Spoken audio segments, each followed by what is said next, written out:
The girl looks at him with huge blue words and asks if the young man wants to kill her. Seeing the young man's puzzled look, the girl asks that it be painless. The young man stands respectfully bent over by the girl's bed and doesn't know what to answer to her strange words. The young man whispers that as a loyal servant of Lady Selena, he cannot do such a thing. The girl clearly knows that this devoted servant will attack her with magic in the future. Selena asks the young man to give up magic because it will be better for him. The young man does not understand anything in her words. A few days ago, this girl woke up in the world described in the book Crown of Dawn. Erin thought the book was pretty lousy, but her sick sister loved it, and the girl had to read it out loud more than once. Erin was an orphan who was adopted by a childless couple, but they soon had a child of their own. Unfortunately, the girl was born with a fatal, incurable disease, and her parents blamed Erin for all the misfortunes. The girl was poorly fed, abused, and beaten. The elder sister's entire life had to be completely devoted to the younger one. What Erin should study, what job she should find, all of it was decided for her sister. None of it was her. Sometimes Erin would start to hate her sister, but when she saw her lying in the hospital bed, the hatred would disappear on its own. The sisters' relationship was very complicated. They both hated and relied on each other. And then one day the younger sister left this world. She was not yet 12 years old. Erin was no longer needed, and it didn't take long for her adoptive parents to kick her out of the house. Finding herself on the side of the road, the girl's desire to live finally dried up. Erin climbed up one of the abandoned high-rises and walked to the very edge of the roof in the pouring rain. The girl is too tired and does not want to remember anything. She does not have the strength to take care of herself, and she does not want to fight difficulties anymore. The only thing that remained in the girl's memory from her sister was the image of a sick, completely weakened figure. Erin doesn't understand why she only remembers this image if her sister was all she lived for. The girl cries and cannot understand why her sister did not get better, at least for a moment for her sake. The girl thinks that nothing matters now because this is the end. She takes a step forward and falls from the roof. Opening her eyes, Erin doesn't understand why death felt so good. She feels like she's been reborn into a new world. For some reason, it is too light around, and there seems to be some kind of unclear movement around. Suddenly, a girl appears next to Erin and screams deafeningly loudly that Mistress Selena has woken up. Some people appear at the girl's bedside and tell her that she, Selena, fell down the stairs 4 days ago and only woke up now. Erin doesn't understand where she is and who these people are calling her by a different name. Trying to ask a question, the girl realizes with horror that she cannot speak. Only a quiet wheeze comes out of her throat. The nervous doctor asks everyone to calm down. The lady has been lying down for several days without getting up, which is probably why it is now difficult for her to speak. Suddenly, the girl clearly remembers that the handsome young man is Aaron Howitt, Selena's older brother. Remembers Erin and Selena's parents, the Duke and Duchess of Howitt. Suddenly, the girl realizes that after committing suicide, she did not die, but woke up in the body of Selena Howitt. Left alone, the heroine tries to comprehend everything that is happening and understand where Selena herself has gone in this case. Suddenly, the maids enter the girl's room and, deftly placing many plates, announce that they have brought dinner to the lady. The girl feels a brutal hunger, and with pleasure she starts eating, reasoning that the dishes served do not look very much like medicinal ones. A few days later, the girl's voice returned, and her parents, who regularly visit their daughter, are sincerely happy that she is recovering. Erin can't quite accept what's happening and thinks it's pretty awkward to call strangers mom and dad. Suddenly, the girl asks the Duke and Duchess where they are and who she is. The woman tells that they are the Duke and Duchess of Howitt. The young man is their son Aaron, and the girl herself is their daughter Selena. The parents ask if Selena remembers Lucas and the Holy Maiden Ariel. The girl says that they are probably their servants. The girl realizes that she read about all these people in a stupid book that her sister liked so much, In the book, the main villain was indeed named Selena. The young man from the strange dream was, according to the plot, a devoted servant of the girl. The boy was a homeless orphan whom little Selena brought home out of pity. She later made him her servant and used him as a slave for many things. The young man was not really devoted to her. Assessing the situation, he simply went with the flow, and in the end, he would be the first to betray the heroine and try to kill her. That same servant is constantly near the girl, trying to please her in every possible way. The new Selena, knowing the plot of the book, is afraid of the young man and asks him to leave her alone.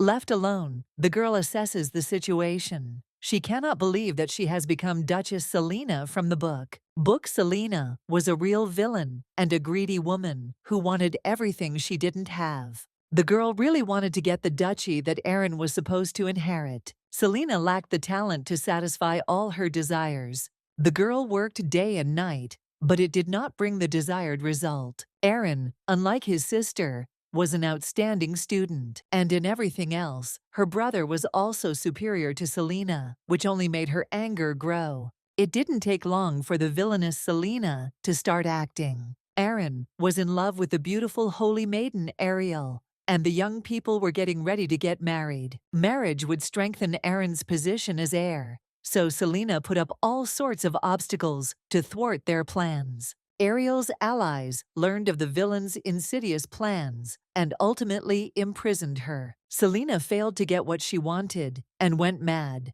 And at the age of 23, the girl died in captivity and loneliness. Aaron is horrified by the terrible fate that awaits her in Selena's body. The girl sinks into apathy. He doesn't want to fight or change anything. He will just live until he dies. Aaron doesn't understand why God moved her into the body of a book character instead of death. She decides that all this is too much trouble and falls asleep. In her dream, Aaron remembers, as if in reality, that she did not shed a tear when her sister died. In the last moments before her death, Selena bitterly regrets what she did. She prays to God for help because she does not want to die all alone. Perhaps at that moment, something happened that connected the souls of the two girls with an invisible thread. And at the last moment of Selena's life, the spirit of Aaron, who decided to die, appears before her. Aaron really feels sorry for Selena. No one deserves such a horrible death. Two lonely souls are now connected. When Selena was at her wit's end, she desperately begged for someone to stand up for her. The villainess wanted to turn back time and have time, like Aaron, to commit suicide before she was locked up alone. And so Aaron now lives in her body. After that strange dream, the new Selena decides to do everything to fulfill the desire of the former owner of the body. First, she needs to get out of bed. Whatever Selena decides to do, she is surrounded by maids everywhere, fulfilling her slightest desires. Lying in the garden, the girl does not understand why there are so many servants. Having eaten her fill, the girl is no longer so determined to keep her promises. Enjoying the good weather, the singing of birds, and delicious food, Selena gradually begins to fall asleep. Suddenly, the girl wakes up from a strange noise coming from nearby. Deciding to see what's going on, Selena quietly makes her way through the bushes, trying to remain unnoticed. On the lawn, a stunningly handsome man is practicing with a sword, drenched in sweat. The man swings his sword again and again, cutting through the air. Selena watches the man dreamily, deciding not to reveal her presence for a while. Suddenly, the girl notices that her long hair is tangled in the branches of the bush. The Duchess tries her best to untangle her hair, but she desperately realizes that she cannot cope without outside help.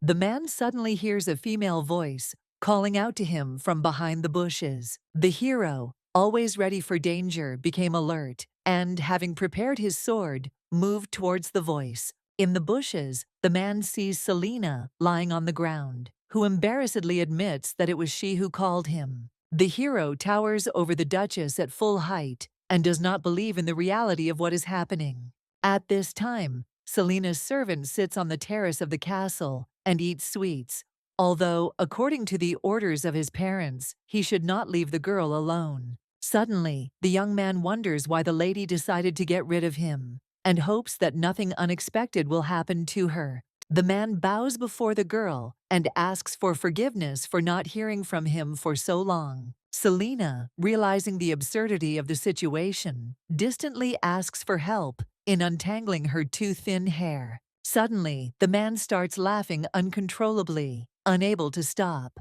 Selena looks closely at the laughing man and realizes that she knows him. This man is an elite rider of the Howitt family, but the girl can't remember his name. Knowing what happened to Selena and seeing her confusion, the man says his name is Lucas. With one deft and powerful movement, Sir Lucas pulls the girl's hair from the branches and looks at her. Selena is only 19 years old this year, but she is already quite famous for her villainous actions. All the Howitt family are good-natured and decent people, and only the girl is the only one who is so intensely hunting for the inheritance. Despite the fact that Aaron was the eldest and would inherit everything, the girl insisted that she was the rightful heir. Selena continued to pursue the holy maiden Ariel, and if the wedding had taken place, it would have secured Aaron's right to inherit the throne. Up until a certain point, this was not a big problem. Many other dukes had heard about Selena's bad behavior. Lucas also knows everything. Everyone is silent because Ariel does not want to attract the attention of gossips.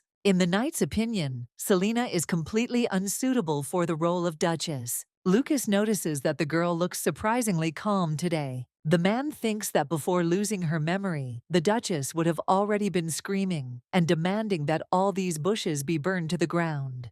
With regret, Lucas thinks that it would be better if Selena's memory never returned at all. The girl carefully examines the man's face and thanks him for his help. Selena remembers that Lucas is the one who fell in love with Ariel in the story. In winter, on Selena's 19th birthday, Ariel was waiting for Aaron and fell into the villain's trap, faced with terrible cold. But Lucas saved her. Aaron stood up for his sister, and Ariel broke off the engagement because of this, and after some time fell in love with Lucas. But the feelings have not yet flared up. The girl thinks that she still has time to fix something and change the knight's attitude towards Selena. The girl leans towards Lord Lucas and quietly says that if he likes her, then they could very well become friends. The heroine thinks that if an honorable and outstanding horseman of the ducal family will mourn at her funeral, then she has fully accomplished the task. Now the girl needs to make every effort to make friends with the Lord, and then he will come to her funeral. After thinking for a second, the knight says that he is very sorry, but they cannot become friends. Selena, realizing that all her attempts are in vain, sadly says that nothing can be done about it. As she is about to leave, the girl turns around and says that she will continue to want this in any case. Little Erin never had friends. Her parents didn't allow her to make any. The girl had to devote all her time to caring for her sister. Erin was always told that if she wanted to have a mom and dad, she had to do what they said, or she would be kicked out of the family.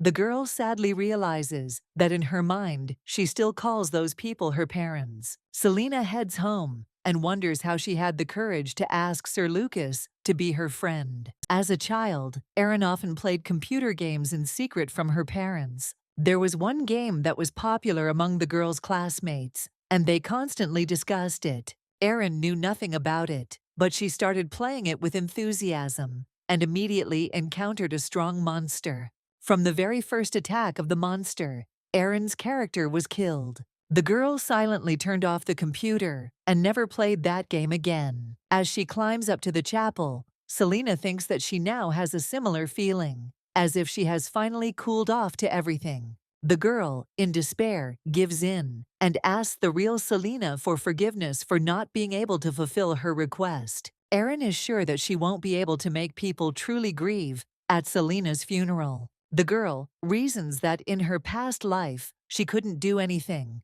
and in this one, she won't be able to cope with anything. The only thing Erin could do for Selena was die before she was left all alone. Lost in her desperate thoughts, the girl makes a decision and approaches the very edge. The real Selena is a member of the ducal family, and at least for now she is cared for and loved. These people have not yet turned away from her and will sincerely grieve for their daughter and sister. This time the decision is also quite difficult, but she sees no other way out. After standing for a little while longer, the girl makes up her mind and again takes the last step into the abyss, choosing death. Lord Lucas walks slowly down the path, the thought that something is clearly wrong with the Duchess haunting him. The knight reasons that memory loss could explain the changes in her behavior, and she hasn't left her room for several days. Lucas is puzzled why the villain Selina suddenly wanted to be friends with him. The man knows the girl's character well. Such behavior is not at all her style,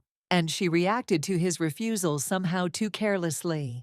Passing by a tall bell tower, Lucas glances up at it and notices some strange movement above. The knight goes on and thinks that he has a bad feeling. It seems to him that he is missing something important. Suddenly, Lucas realizes that Selina looked indifferent and lifeless and walked right towards the bell tower. The man suddenly jumps up and runs up the stairs as fast as he can. Seeing Selina at the very edge, who is ready to take her last step, Lucas somehow miraculously manages to grab the girl's hand at the very last moment.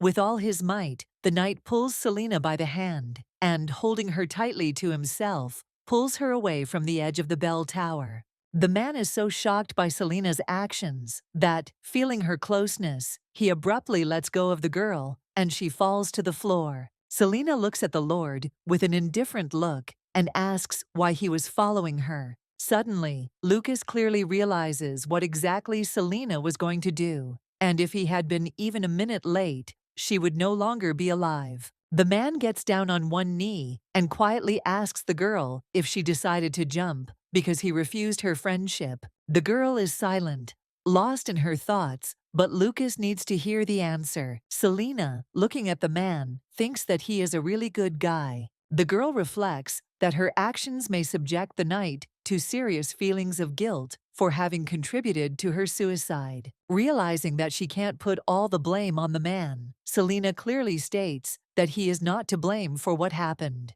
Lucas asks in bewilderment why she decided to jump off the roof then. Selina understands that Lucas won't leave her alone so easily, and she will still have to answer for something. The girl, citing memory loss, asks if they were so close before that they now talk about such topics. Selina says that her desire to jump off the roof immediately after their conversation was just a misunderstanding and asks the man to leave. Lucas, stunned by the girl's behavior, is afraid that she will try again as soon as he leaves. The girl ironically replies that trying to take her own life twice in one day is too much even for her. Selina clearly understands that deciding to end one's life is the most difficult decision a person can make.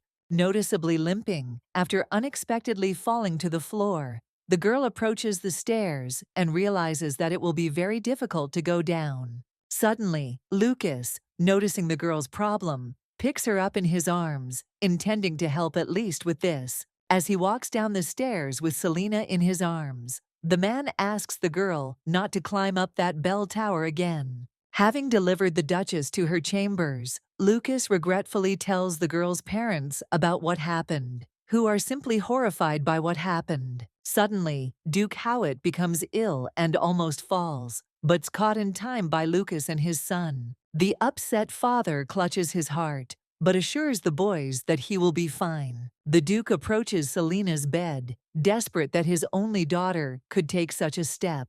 The Duchess's servant stands at the door and listens with interest to what is happening. The doctor asks the girl, who has just woken up, what is bothering her. Realizing that Selina has no complaints about her physical health, he gently asks why the girl decided to jump off the roof.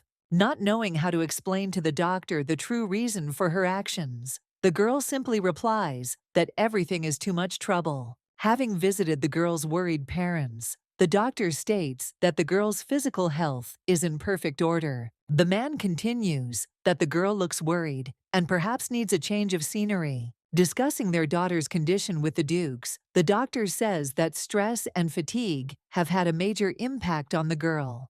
Memory loss combined with emotional distress has accumulated inside the girl. All that those close to Selena can do is give her time to recover and, if possible, not leave her alone. Duke Howitt turns to Lucas and asks him to look after Selena. Aaron's face is ashen. He truly loves his sister and is deeply upset by what happened to her. Aaron, like his father, asks Lucas to do everything possible to keep Selena safe. The young man feels guilty and believes that he is partly to blame for what happened to Selena. Lucas recalls that at one time the Duke and Duchess treated the boy, Aaron's age, like a son and gave the boy a room in the castle. Looking at the young Duke, Lucas thinks that he is his sworn brother, more than just a friend, so he knows how dear his sister is to Aaron. But despite her brother's feelings, Selena truly hates the young man. Lucas feels responsible for the Duke family, which has become truly dear to him, so he must help them and be there for them. Selena's servant is always nearby, never leaving the girl alone. The girl constantly asks him to leave. She does not yet understand how to behave with the young man. But the butler says that by order of her parents, he is forbidden to leave the girl alone. Selena realizes that yesterday's actions have only added to her problems. The girl is truly afraid that Aiden will kill her while she is sleeping. Selena says with irritation that the young man obviously does not understand the meaning of the word "go away." The girl angrily notes that Aiden's legs must be numb from standing all the time and tells him to sit down somewhere. Aiden, not understanding what is happening to his mistress, replies in fear that he is not tired at all. Selena explodes, saying that, unlike him, she is tired of being constantly stared at.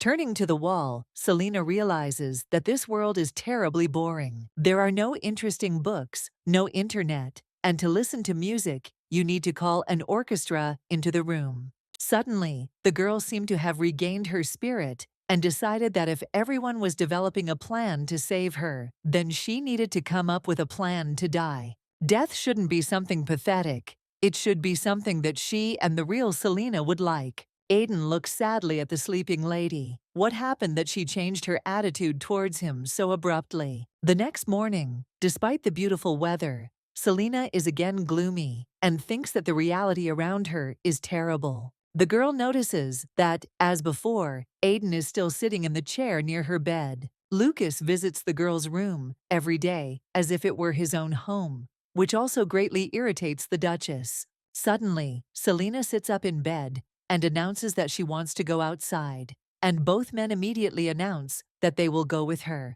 The girl walks through the park, feeling with her back that her escorts do not leave her side for a single step. Selena thought that if she kept quiet, everyone would leave her alone. But 5 days have passed, and there has been no change. During these 5 days, the parents came into their daughter's room every day and cried. Suddenly, Selena meets Aaron, who also went out for a walk. The girl knows that her brother is sincerely worried about her, but knowing the character of the real Selena, she prefers to say nothing. During these 5 days, Aaron tried to avoid the girl's eyes so as not to disturb her. Suddenly, Selena invites her brother to take a walk with her in the garden. Aaron, although surprised, still happily agrees. Selena turns to her companions and says that she and her brother will go on together. Seeing the men's hesitation, Aaron says that he will look after his sister and they can return to the castle. The girl asks how her brother is feeling because he looks tired. Aaron assures Selena that he is okay and asks if she has regained her memory. The sister says that her memory is slowly starting to return. The girl clearly remembers many moments. Stopping abruptly, Selena says that she remembers well her hatred for her brother. Quite unexpectedly for Aaron, Selena asks him for forgiveness for having such feelings for her brother. Aaron is stunned, so confused that he can't utter a word. The girl humbly bows before the young man and asks for forgiveness for all the bad things she did to him before. Aaron admits honestly that this is all too sudden for him. It's so unlike Selena. The young man accepts his sister's apology and happily thanks her. Selena moves on and asks her brother how long Aiden and Lucas will be watching her. The brother honestly replies that until the girl fully recovers, she will have to endure such attention. Selena tells Aaron that she has an unexpected favor to ask of him. The Duke and Duchess of Howard are shocked after Aaron tells them about Selena's desire to meet the Holy Maiden Ariel. The parents are skeptical that this is a good idea after everything Selena has done, even despite her memory loss. But the son tells how sincerely his sister apologized to him and is sure that everything will be fine. Moreover, although only partially, Selena's memory is gradually returning. Eventually, the parents agree, but ask Aaron to be present at the meeting. In the greenhouse, Selena and the maiden Ariel are drinking tea in a calm atmosphere. Ariel Frankrit, the Holy Virgin of the Empire, Aaron's beloved, really does look like a heroine in real life. Selena notices that her brother and the girl look very harmonious together. They even have similar faces. Perhaps it is fate. Instead of making the brother a hero, the author of the novel makes the heroine fall in love with his best friend. Why is everything so unfair? The girl understands that the young men, given their past, are very uncomfortable in her presence. Suddenly, the Duchess stands up, bows, and apologizes from the bottom of her heart for all her terrible actions. Maiden Ariel is simply shocked by the fact that the Duchess bows before her and asks the girl to quickly raise her head. Selena promises that she will never do anything like that again, and she also blesses the couple. The Duchess admits that after her encounter with death, she began to think about human life in a new way. Ariel is confused by the girl's words, looks at her confidently looking groom with fear and thanks Selena. At this time, in the castle, the head butler sympathetically asks Aiden if he gets it badly from the mistress. The guy admits that after the tragedy and memory loss, Lady Selena became like a different person. One of the maids wonders how it is possible to change so much, only having lost her memory. Maybe the mistress has a psychological disorder. Aiden realizes that this could very well be the case, because the lady is acting very strangely. Selena lies on the bed and thinks about the fact that her brother's wedding is coming soon. In the novel, the couple broke up without ever getting married, but the girl hopes that after the apologies, the plot will change and the couple will get married after all. Selena recalls that after tea and a frank conversation, both houses agreed on the wedding day. Suddenly, Lucas enters the room and enthusiastically asks if the Duchess really wants to spend such a beautiful day in bed. The girl sarcastically replies that she is safest in bed. Lucas remarks that Selena needs to be in the sun more often, and the girl counters that if she opens the curtains, she can sunbathe in bed. Suddenly, Sir Lucas explodes and starts screaming loudly in an inhuman voice. Just as unexpectedly, the Lord falls silent and calmly asks to forgive him for his outburst. He is truly worried about the Duchess's health. Selena recalls the book. Luas is an experienced deceiver. In public, he pretends to be a good-natured gentleman, but in reality, he is very calculating. The girl understands that if she doesn't get up, this performance won't end. She's already seen enough. Selena realizes with horror that due to the many days spent in bed, her legs simply cannot support her, but she cannot ask the Lord for help. The girl calls out to her servant and asks him to help her. The Duchess hurried to get up without waiting for Aiden and fell to the floor. Aiden rushes to help the lady, carefully lifts her up, and asks if everything is okay. The girl looks at the young man and thinks that he is also an actor and does not believe that he is sincerely worried about her. The girl looks intently at the servant and suddenly asks his name. Selena has achieved her goal. The young man feels completely confused and anxious. The company goes out into the garden. Both young men carefully support the girl by the hands. Suddenly, it occurs to the Duchess that both guys walking next to her are incredibly handsome. Lucas has silver hair and purple eyes, and also perfect facial features. He looks like Apollo. The men in the novel were described as handsome, and now the girl could see it for herself. Aiden is a green-eyed blonde whose hair is so golden it's almost annoying. But Selena noticed that Aiden often looked upset and gloomy lately. In fact, the servant is thinking all this time that his mistress has even forgotten his name. The company strolls leisurely through the garden, Sir Lucas noticing that the Duchess needs more physical activity. Aaron has a wedding coming up soon, and if the lady shows up looking so pale, it will make the guests nervous. Selina indifferently replies that she will start going for walks more often. The knight does not stop there and declares that the Duchess should eat while sitting at the table and not lying in bed. Selina abruptly pulls her hand away and tells Lucas that his work is done and she will return to her room soon. The girl irritably advises Lucas to end his performance. She notices everything and is not very pleased. Turning around, Selina walks back to her room with Aiden by her side. Lucas thinks with a grin that after losing her memory, the girl has changed a lot, and her penetrating gaze has become even sharper than before. The Lord realizes that he is so curious about what is happening that even if he had not been asked, he would still have continued to follow Selina. Sitting in the greenhouse drinking tea, the Duchess turns to her servant. The girl asks why he is so nervous that he doesn't even eat. Aiden, not knowing that all the emotions are written on his face, tries to deny everything and convince the lady that he is fine. Selina calmly announces that from now on she decides to walk and eat only in the company of the young man because she is disgusted by the rest. The young man is confused and says that, unlike Lord Lucas, he does not have the strength to protect the Duchess if anything happens. Selina calmly states that Aiden can always use magic. The girl sees everything clearly on the young man's face and understands that she has said too much. Aiden fakes that he doesn't understand what you're talking about. Changing the subject, Selina pushes a piece of strawberry cake towards the young man and offers him something to eat, since he loves sweets so much. The young man, confused, asks the girl for permission to ask her a question. Aiden asks how the lady knows he likes sweets if she doesn't even remember his name. Selina calmly replies that she noticed how the servants in the house, whom Aiden cares about so much, bring him cakes every time something happens. The book said that the unfortunate servant was afraid that he would be thrown out into the cold again and clung to the Duke's house with all his might.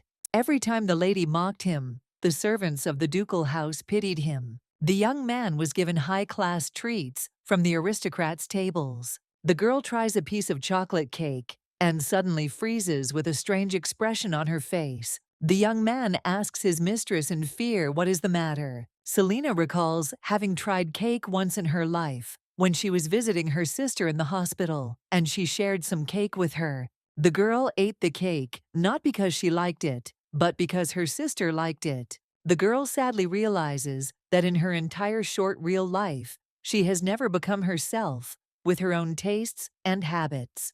Aiden is alarmed. He asks again and again what happened to the lady. She turned so pale. Suddenly, Selina quietly says that she hates chocolate cakes. The young man immediately rushes to the lady to take the hated cake from her. The young man silently places his piece of strawberry cake closer to the girl and takes the chocolate one. The servant looks at his mistress with sadness. He does not understand why her mood changes so often.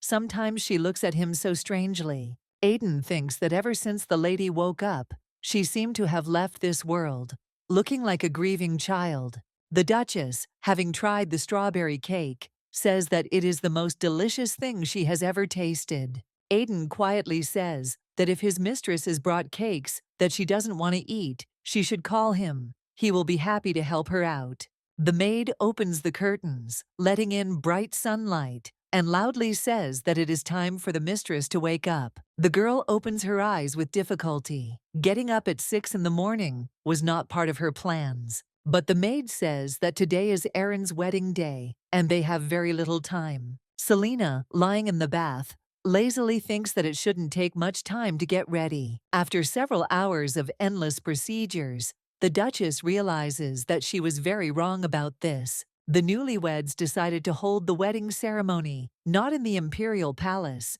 but in the halls of the ducal estate, which caused quite a lot of trouble for everyone. A breathless Aiden enters the room and says that he has brought the forgotten jewelry. The Duchess sits in a chair with her robe half open and is actively preparing for the ceremony. Aiden looks at his mistress and can't look away. Then the maid runs up to the servant and says that the decorations were delivered just in time. As a servant of the mistress, Aiden visited the mistress's chambers more than once, but he never saw her change clothes, which greatly embarrassed the young man. Selena is already exhausted, but the maids still don't leave her alone and ask her to choose a dress. The girl, without looking, chooses the leftmost one.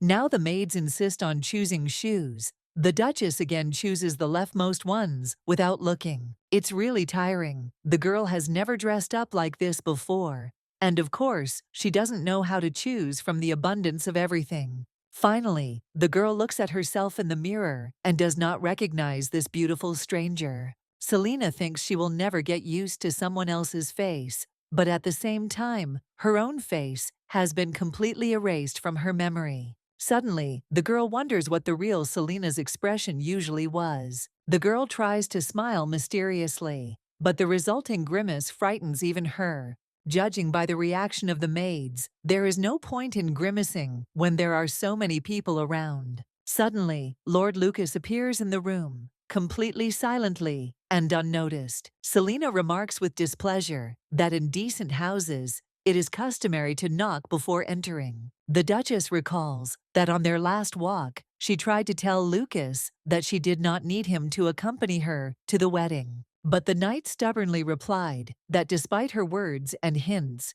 he wanted to be with her.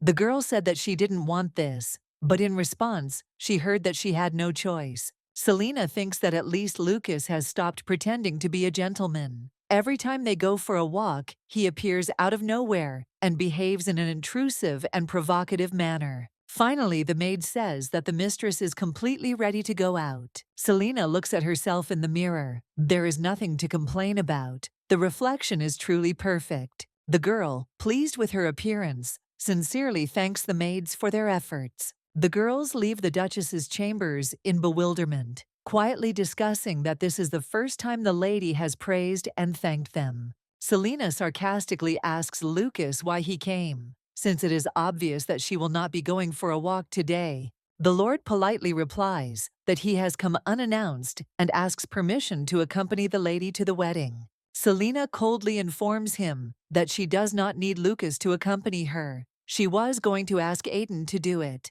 Lucas says that Aiden is just a servant, and if the mistress goes only with him, it will make a bad impression on the public. Selena angrily understands what social inequality means. Aiden is always left behind on walks. Sometimes during breaks, the young man simply watches everything from the window. And sometimes he even steps aside so as not to interfere and not to disturb the masters. And this time, the young man is also not allowed to go where the aristocrats gather. The girl angrily says that treating less noble people like trash is simply unacceptable. Suddenly, Selena realizes the awkwardness of the situation and, trying to fix it, says that she is not talking about Lucas, but about the aristocrats. Sir Lucas replies that he and the Duchess herself are aristocrats, in case she has forgotten. Selena coldly says that if Lucas is finished with his business, he can leave. The girl says that she still has things to do before the wedding, and if it's not too much trouble for the night, could he call Aiden? Lucas opens the door and says that there is no need for that, since Aiden was standing outside the door the whole time. The Duchess's words hit Aiden hard. As a child, he remembered very well what it was like to feel like trash. Kindness, warmth, and hope for street children were just words from a children's fairy tale. The lady who appeared before the boy resembled a ray of light. That year, the winter was so severe that many children simply froze to death. Squeezing the outstretched hand, Aiden hoped that he could live a little longer. The tramp expected that this beautiful girl would take him to a world similar to a children's fairy tale, but the illusion was destroyed in an instant. The boy was destined to become the mistress's personal servant. In reality, he served only as a lightning rod for her anger. At their first meeting, the girl extended her hand to him, so sincerely, and then began to say that he should obey only her. Growing up, young Aaron always showed his best side as the heir to the ducal family. Selena, captivated by a feeling of envy, could no longer hide her cruel character. The girl always blamed Aiden for all her failures, calling him useless. In a rage, Selena screamed that she had taken in the boy, in spite of everything, and that he simply had to be of some use to her. The boy tried his best. He begged the lady to tell him what to do, and he would do everything. One day, Selena ordered Aiden to find out what textbooks Aaron would be studying from, steal the books, and bring them to her, in the hopes that this would help her present herself better during a family dinner. Aiden sincerely does not understand how he will be able to do this without incurring the wrath of the entire ducal family. The girl pushes the guy with all her might and screams that she shouldn't have picked up that damn scum. The girl continues to rage, screaming that Aiden is just trash who can't even serve tea. It was humiliating and unbearable for the boy to endure insults and beatings day after day. But Aiden knew that if it weren't for the lady, he would have been lying on the side of the road, frozen to death. The boy convinces himself to be patient and be glad that he has a bed and that the winter winds will not touch him. At the age of 17, the young man suddenly thought that his current life was not much different from the times when he begged on the street. That day, it became known that Mr. Aaron would graduate from the academy as the best student, and the lady, in a fit of anger, smashed the room to pieces. Suddenly, a large heavy jewelry box flies into Aiden's head. The box smashes the young man's head, but he doesn't even notice at first how blood is flowing down his face. Selena is horrified to see the blood. Aiden convinces her that he is fine, but the lady does not calm down. The young man says that he will send someone else now and runs out of the room. Once in his room, Aiden realizes that something has broken inside him. He was filled with an insatiable desire to kill the mistress. The young man was overcome with unbearable rage for all the humiliations he had endured for so many years. Suddenly, along with the anger, Aiden began to cry, and for the first time in his life, he cried. The young man felt a bitter feeling of betrayal, even though he understood how stupid it was. Suddenly, a magical glow appeared around the servant, first imperceptibly, and then growing brighter. The young man looked in surprise at the magic ball, which obeyed the slightest movement of his hand. Aiden realizes that his desperate cry from the soul has suddenly turned into magic. The boy wonders if the blood of magicians flows in his veins, he should use this power against his mistress. Aiden wonders with interest what Selena's reaction will be to the fact that her useless servant has magical powers. Reason prevails over emotions, and the guy decides to keep his ability to use his magical gift a secret for now. The young man thinks about visiting the wizard's tower, in the hope that he will be accepted there. Aiden thinks that if he acts recklessly, he could be kicked out of the Duke's house, so he decides to act pragmatically. The guy decides to hide his magical power and just endure it further, as he did until this moment. The lady's attitude became somewhat softer after what happened, but this left the young man with a heavy heart. Aiden remembers Selena's words about not treating people like trash. Watching the girl, the guy thinks that even though she has lost her memory, it is simply funny to hear such words from her. She must have something in mind. Coming to her brother, Selena again falls on her knees in front of him, which causes Aaron to feel awkward. The Duchess sincerely asks for forgiveness. She is sure that she will have to atone for her sins for all her past actions for a long time. Selena decided to come early and congratulate her brother on such an important event before the ceremony began. Aaron is moved to tears. He loves his sister, and the changes that have happened in her resonate in his soul. Aiden wonders what the lady has planned. First she went to Lady Ariel. Now she has come to her brother. As she heads toward the Duke's chambers, Selena thinks with sadness that their sincere love and care are meant for the real Selena and not for her. What a shock it will be for the parents to find out that the girl is not their daughter, but a stranger who has borrowed her body. Selena knocks on the door, thinking that no matter how much she wants to avoid the meeting, she must fulfill her duty to them. The mother, who opened the door, hugs the girl tightly. She is so happy that Selena has finally visited them. The father is glad that his daughter decided to congratulate them before the ceremony. This is the best day of their lives. The girl is very touched by gestures of friendliness and warm words of greeting. She so wanted to receive all this in her past life. Selena tells herself that this couple wants to see not her, but their daughter. And even though this is the girl's new life, their love does not belong to her. The girl throws herself into her mother's arms and sincerely thanks her parents for caring for her. The mother tenderly realizes that on the eve of her brother's wedding, her youngest daughter has finally grown up too. The girl is amazed at how wonderful this family is and wonders with bewilderment what Selena lacked so much that she ruined everything. Walking down the corridor, the Duchess turns to Aiden and suddenly asks if it is true that she first met him, beaten on a dark road. Aiden doesn't quite understand what these questions are about, but he is glad that the lady's memory is returning. Suddenly, Selena quietly says that she once threw a box at him, and the boy started bleeding. Realizing all the horrors that his predecessor committed, the girl desperately understands that she does not belong here. Selena turns sharply and rushes forward. Aiden doesn't have time to say a word. Running up to the stairs, the girl thinks that she does not want to hold on to vain hopes in a world to which she will not get used. Aiden tried to catch up with the lady, but he ran to the stairs too late. Realizing that Selena has decided to try to die again, the boy screams in an attempt to stop her.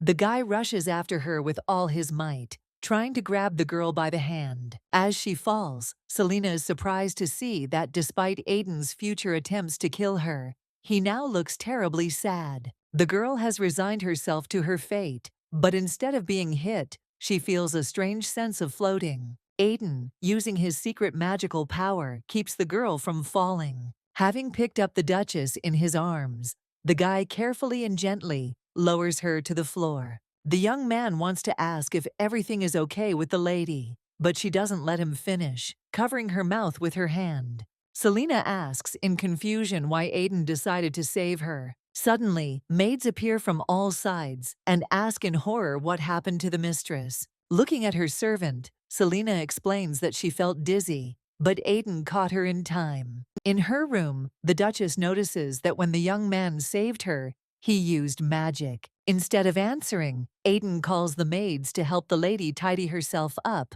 and he runs away. The young man himself does not understand why he saved Selena, because she always lived indulging her whims. The lady did nothing but mock and humiliate the guy, but he never wanted to kill her for real.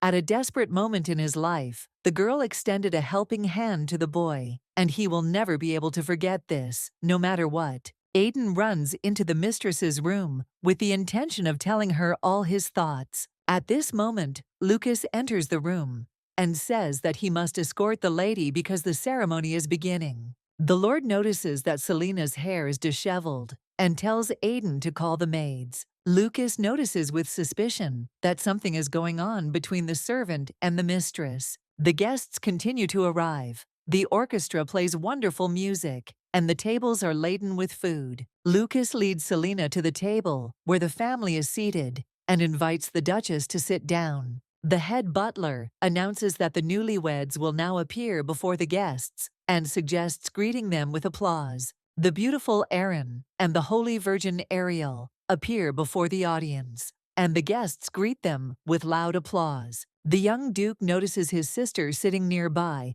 and happily waves his hand to her. The girl, lost in her sad thoughts, does not want her brother to smile at her because she is not that Selena and will soon leave anyway. The trumpets start to sound, the champagne flows like a river, and the party begins. Guests have to stand for a long time during the ceremony, and Lucas notices that the Duchess looks tired. The Lord, noticing the girls walking towards them, notices that Selena will soon be leaving and prefers to disappear. The girl turns her head and sees a crowd of young girls approaching her. One of the young friends greets the Duchess joyfully and says with concern that she heard about her ill health. Selena says, embarrassed, that everything is fine now and thanks for the concern. The girl is perplexed. She heard that the Duchess lost her memory, but now it's like a different person in front of her. Looking at the confused Selena, the girl reminds that she is Vivian Jonas. Their house is engaged in the sale of clothes. Suddenly, the girls hear a loud shout and see a bright, attractive girl approaching them. Selena remembers that this is the daughter of the Marquises. In the novel, she was the villain and Selena's right hand and played a significant role in shaping the girl's character. The Duchess coldly apologizes to Lady Maya Ratchapelle and says that her memory has not yet returned. Mia confidently says that the memory will definitely return, and the girl will remember that they were best friends. The girl quietly asks Selena if she really lost her memory, or if she has something interesting in mind. The Duchess says with regret that it seems they were indeed close before, but now she doesn't remember anything, and she feels awkward about it. Mia, horrified, asks him not to say that, because before they were like sisters. The Marquise is sure that Selena is evil by nature, and if she creates the right situation, the girl will definitely remember everything. The girl thoughtfully looks around, and noticing Aiden, beckons him over with a gesture. A servant approaches. The girl notices that they haven't seen each other for a long time, and asks him to bring her a glass of lemonade. Turning around, Mia winks cheerfully at Selena, but the girl does not understand why she is doing this. Aiden hands the Marquise a glass. The girl imperceptibly jerks her hand, and lemonade spills on her dress. Mia begins to angrily shout at the servant, saying that he ruined her expensive dress. The young man humbly asks for forgiveness. The girl furiously declares that the guy was able to live so long only thanks to Selena, so he must do his job flawlessly. Selena watches the events unfold, petrified, unable to utter a word. Mia hits the young man on the shoulder with her fan and orders him to do what he must. Remembering the past antics of the two villains, Aiden realizes that as punishment he must kneel. Realizing that he has no choice, the young man kneels, asking to forgive him for his mistake. Suddenly, someone's hand grabs the young man by the shoulder, preventing him from kneeling. Turning around, the guy sees that Mrs. Selena is trying to lift him up. The audience freezes in amazement. Mia cannot believe her eyes. Selena tells Mia that her ears hurt from the girl's foul language. The Duchess says that today is the wedding of her brother, the eldest son of the Howitt family, and the Marchioness, for some reason unknown to her, is causing a fuss. Miss Rachel tries to justify herself, saying that in this situation she is the victim. The young man spilled lemonade on her dress. Selena calmly says that she saw what happened. Aiden is not guilty of anything. Mia staged it all on purpose. The Duchess suggests listening to the opinions of other ladies, if the Marquise insists on her own. Suddenly, all the girls start to confirm Selena's words. Mia is left all alone. The Marchioness rushes to the Duchess and begs her to remember that Aiden has always been nothing more than a toy to her. Mia is surprised to note that what Selena is doing now is not like her at all. The Duchess, with cold indifference, notes that she sees no need to behave so demonstratively. The girl forcefully pushes the Marquise's hand away and declares that from this moment on they are no longer friends. Lucas approaches and politely remarks that the lady does not look very well and that they should return to their quarters. Selena admits that she really wanted to attend her brother's wedding, but she was really tired. Lucas politely offers the girl his hand and offers to walk her home. Passing by Aiden, who had been silent all this time, the lady tells him to go with them. The girl extends her hand to him and asks why he is still standing. The young man looks at his mistress with trepidation. The way she extended her hand to him reminded him of their first meeting. Aiden understands that no matter what, she will forever remain his mistress, and he will be her faithful servant. Selena reprimands the young man for not kneeling down, following someone else's example. Suddenly, the Duchess turns around and loudly declares that Mia's ridiculous and provocative dress makes her look like a tangerine. A moment later, everyone around begins to laugh at the Marquise, who stands all alone in a rage. The girl angrily cannot believe that the relationship she so carefully built with the Duchess is falling apart. The Marquis, the girl's father, stands a little to the side and silently watches this whole scene. Mr. Rachapelle tells his servants that it is time to return home. Marquise Mia will get home herself. That night, Selena once again has a strange dream about the real owner of the body. The girl does not understand why Selena is now bursting into tears if she was so cruel before. Selena always screams something in her sleep, but the girl does not hear her voice. Aaron asks Selena to wait a little longer and everything will be over. She, as best she could, put her life in order. But this body can't calm down. Maybe only when Aaron follows Selena, there will be peace for everyone. The girl, exhausted, buries her face in her pillow. These dreams are incredibly exhausting. In the morning, Selena goes out into the garden and is surprised to notice that summer is coming. And when she appeared here, it was spring. Lord Lucas announces that if the lady has completed her preparations, they may depart. He notices with alarm that the girl is very pale. Selena explains this by a bad dream last night. The maid and Aiden wonder if they are sure they don't have to accompany their mistress on the trip. Selena recalls that, thanks to her worried parents, it was decided that Lucas would go with her.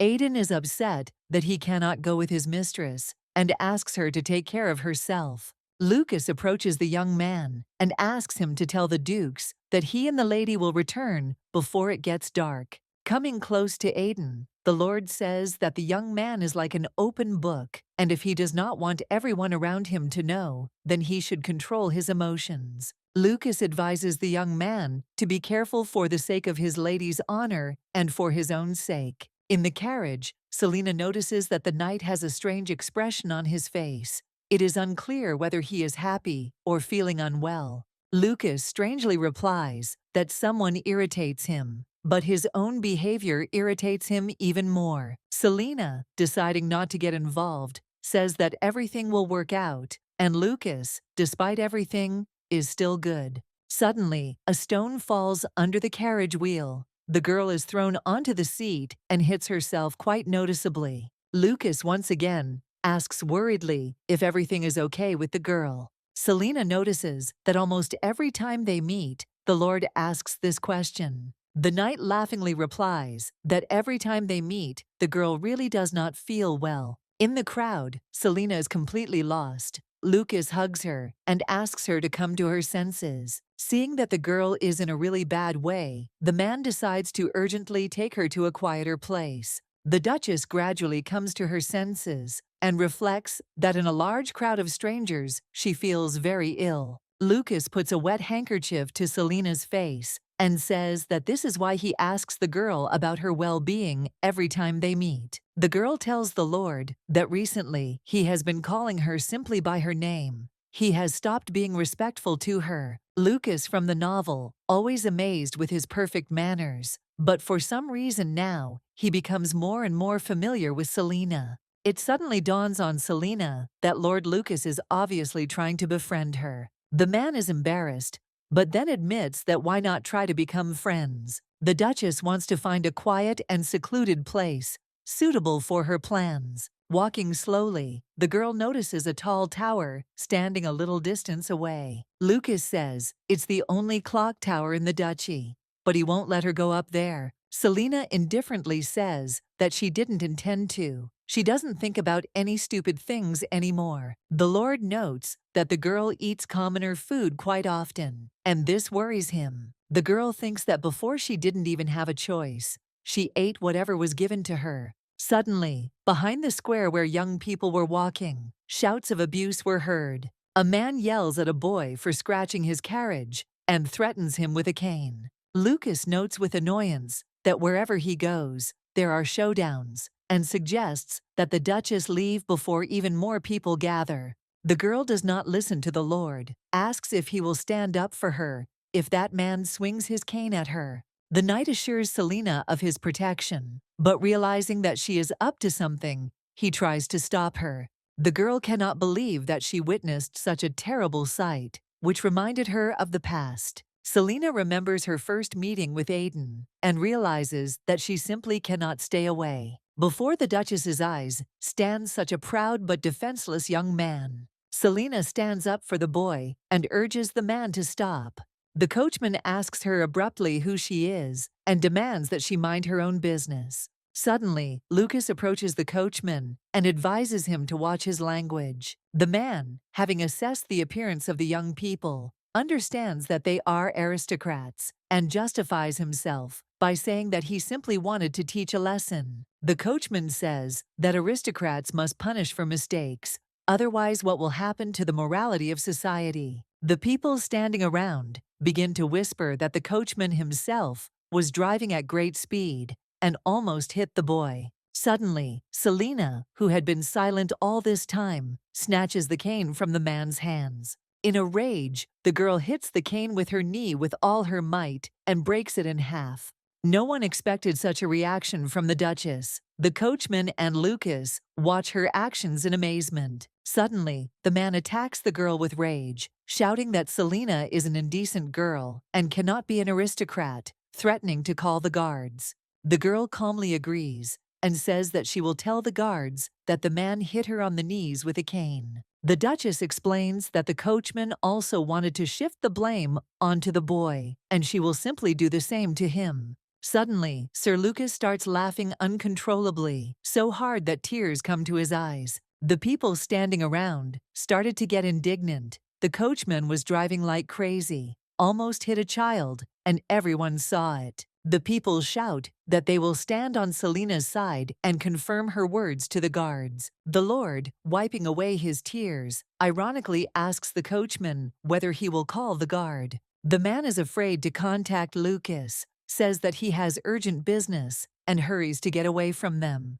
Selina sits down in front of the boy and gently tells him that this world is full of strange people, and he needs to be careful. The approaching Lord declares that the girl herself is the strangest at the moment. It is time for them to leave. The young people walk along the pavement, and Lucas notices that the Duchess's skirt is torn, and she is noticeably limping. The knight asks the lady if her knee hurts, and remarks that she shouldn't have done that. The girl admits that she initially did not intend to break the cane, but then she got carried away and could not stop. The girl asks her companion to choose the shortest route because she really wants to go home. The man looks at Selina and realizes that they really should hurry. The girl can barely stand on her feet. Lucas hears a noise behind him and tells Selina that they will go home as soon as he gets rid of the rats. Turning around, Selina notices a crowd of bandits who have clearly decided to profit at someone else's expense. The girl is very scared and cannot remember whether something like this happened in the novel or not. Lucas tells the Duchess to stand behind him and promises that he will sort everything out. The Lord hands the robbers a bag of money and says that if this is enough, then they can part on good terms. The gang of bandits starts laughing, and one of them declares that money alone will not be enough. Lucas, with gradually boiling anger, asks what else they need. One of the gang says that he was ordered to catch a very rude girl and teach her a lesson. Selina immediately understands who they are talking about. The coachman turned out to be an even bigger coward than she thought. The knight also understood who they were talking about, and if the robbers did not value their own skin, then he was also ready to teach them a lesson. Lucas pulls out a huge sword from its sheath and says that no one can take away the lady who is under his protection. Selina looks at the Lord's face when he is not playing, but is really serious. He looks completely different. Suddenly, the girl asks not to commit a massacre. If her parents find out about it, they will again forbid her to leave the house. The Lord, admitting the girl was right, tells the bandits that they were extremely lucky and the lady saved their lives. One of the bandits orders the others to stop shaking with fear and attacking. An angry crowd, waving weapons, runs towards the young people. Lucas holds Selina tightly and asks her not to be afraid of anything, but to hold on to him.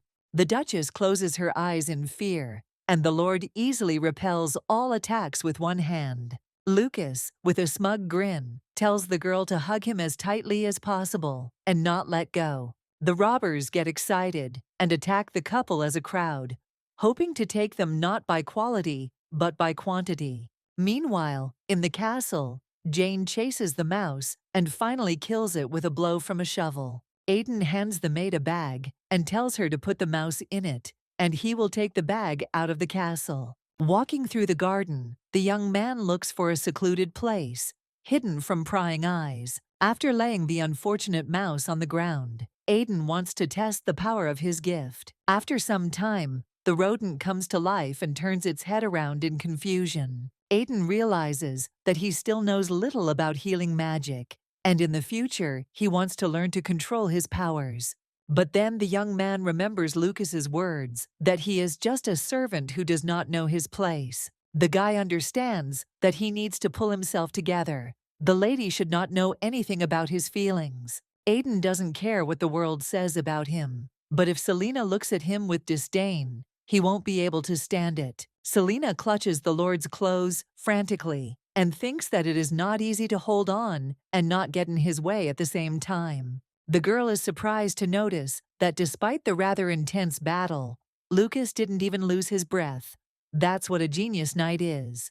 The Lord, holding the Duchess, informs her that it is all over and she can relax. The man carefully brushes the hair out of the girl's eyes and asks her to let him know if she feels unwell again. Lucas suggests that Selena find a quiet place, but at that moment, the last of the bandits attacks the Lord from behind. The knight strikes with one lightning strike and cannot be caught off guard by such a primitive attack. Selena feels really bad and asks Lucas to come back as soon as possible. The couple doesn't even have time to take 2 steps before the Duchess's injured leg twists and the girl falls. Lucas rushes to Selena. He is afraid that despite his protection, the girl could have been hurt during the skirmish. Aiden helps in the garden, pick flowers for bouquets, and worries about how dark it will be soon. Hearing the sound of an approaching carriage, the guy rushes to the driveway as fast as he can. Seeing the carriage arrive, the young man is upset to realize that it is not Selena's carriage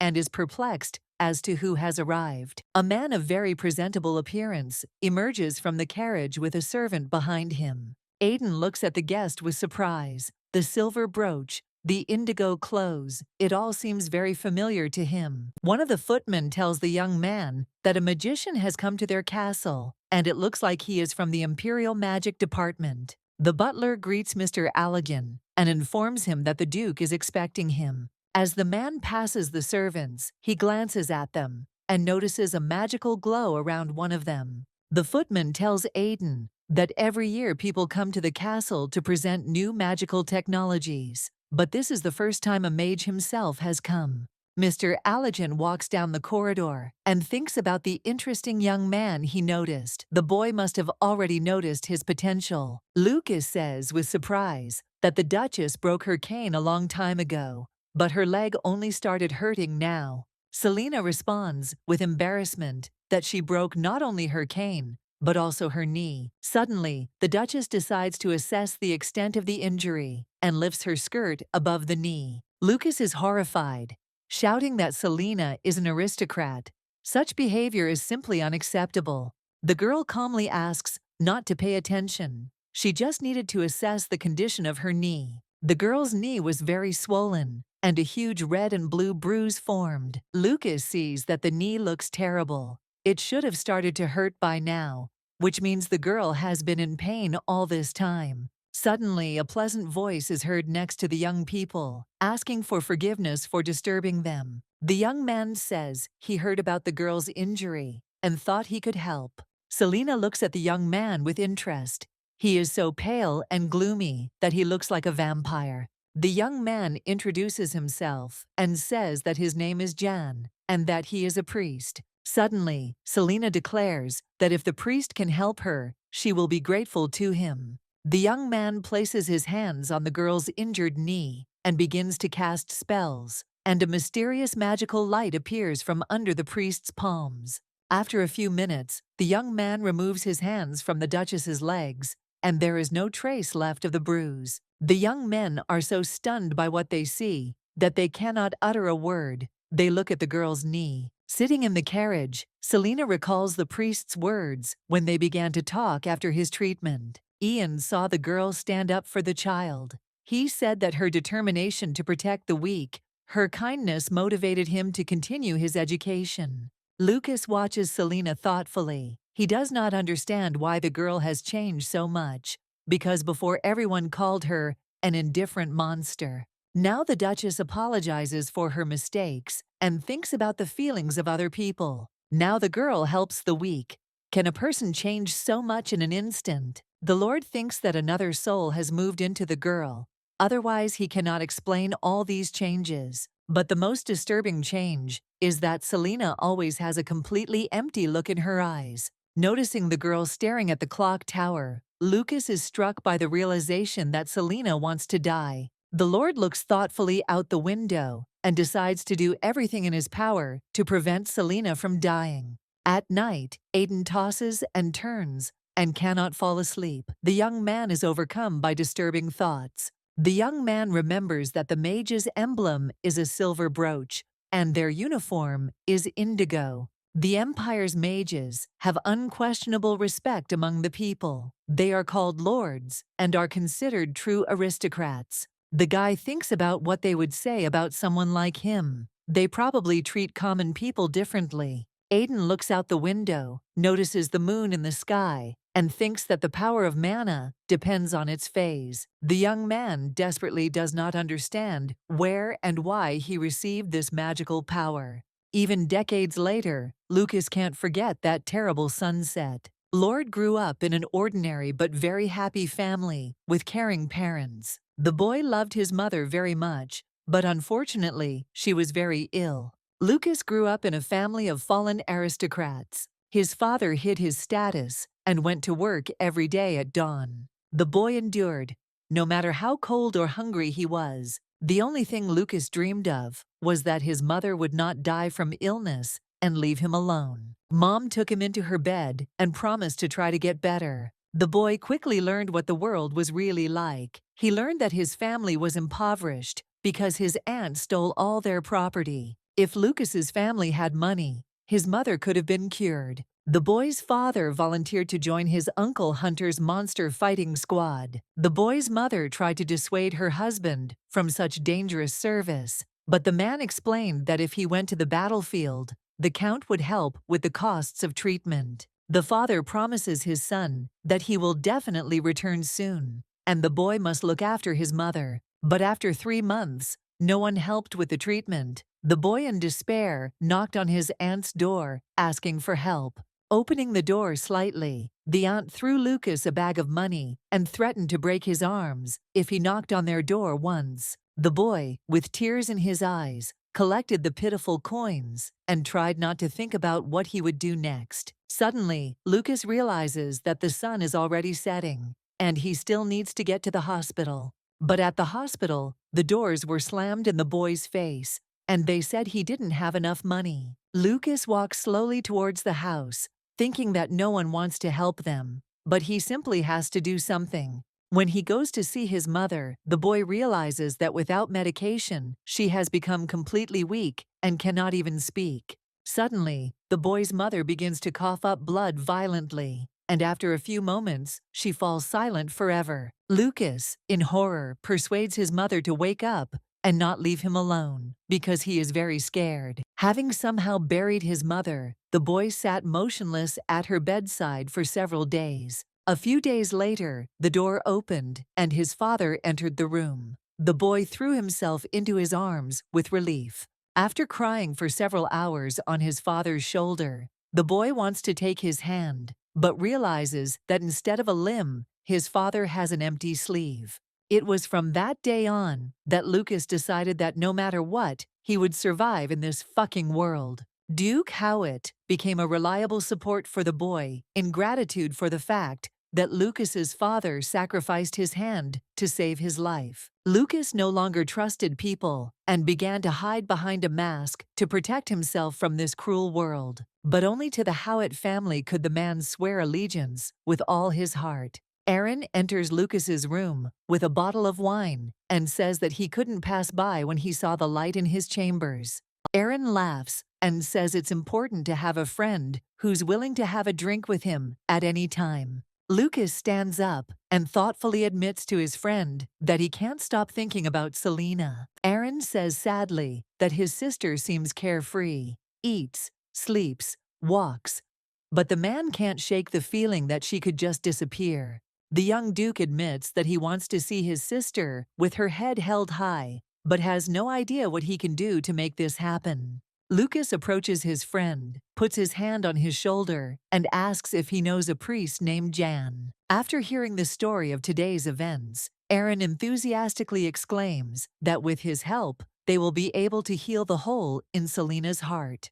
But Lucas is not so optimistic. It is unclear why people do not know about the priest who has healing powers. Suddenly, the Lord notices Aiden standing in the garden from the balcony, silently looking at the moon. Lucas wonders if the people in the mansion were suffering from insomnia that night. Noticing Lucas's intense gaze, Aiden bows respectfully. The knight, trying to catch up with the departing Eden, deftly jumps from the balcony into the garden. Lucas tells the servant that he and Aaron will be leaving for a few days and orders the young man to make sure that nothing happens to the lady. Aiden assures that the Lord has nothing to worry about. As a servant of the mistress, he always thinks about her safety. Sir Lucas says with a grin that lately he often gets to know the young man from an unexpected side. Grabbing the servant by the hand, the knight threatens that if the lady wants to go somewhere, the young man is obliged to stop her. Lucas adds that it is better not to let the Duchess go anywhere under any circumstances, especially not to let her near the clock tower.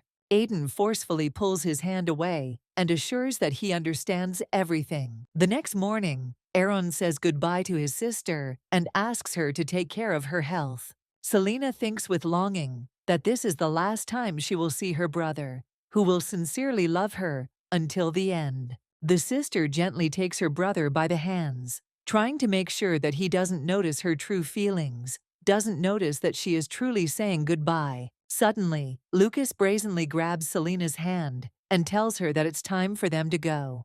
The girl asks the man to look after her brother and also silently says goodbye to the Lord. Suddenly, Aaron, overcome by some incomprehensible emotions, breaks the handshake of the young people. The man grabs Lucas by the arm, drags him towards the carriage, and declares that it is high time for them to leave. Lord Lucas looks menacingly at Aiden, hoping that the young man will keep all his knightly promises. In the carriage, Aaron explodes, saying that even he, as a brother, does not dare to take Selena's hands so brazenly. Lucas laughs, understanding his friend's feelings, but says that sooner or later the moment will come when his sister will be held in strangers' hands. The Lord thoughtfully says that it is quite possible that it will be him. Trying to taunt Aaron, Lucas notes that whoever the lucky guy is, he's in for a steep hurdle. Before Selena lost her memory, she really liked Lord Lucas. But at that time, the girl was not at all interesting to the man himself.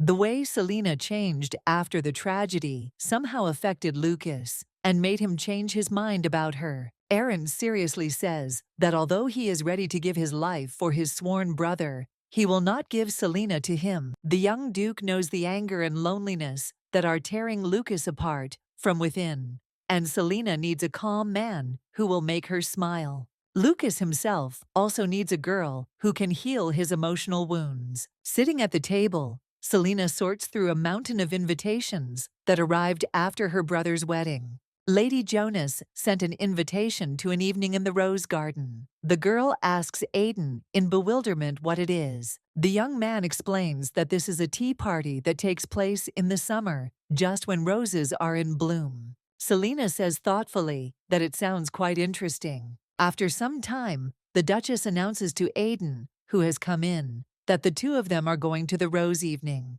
The servant is happy about the opportunity that has arisen. Of course, it doesn't mean anything yet, but this time neither Lucas nor Aaron will be with them. Running out into the yard, the young man asks the lady for forgiveness for keeping her waiting. Selena coldly replies that everything is fine and says that they need to go now. Jane politely wishes her a good journey, and the Duchess mentally begins to say goodbye to everyone. Seeing the butlers bowing down, the girl thinks that they are truly kind people and did everything for her. Suddenly, Selena realizes that in a place that seemed alien to her, she has found peace.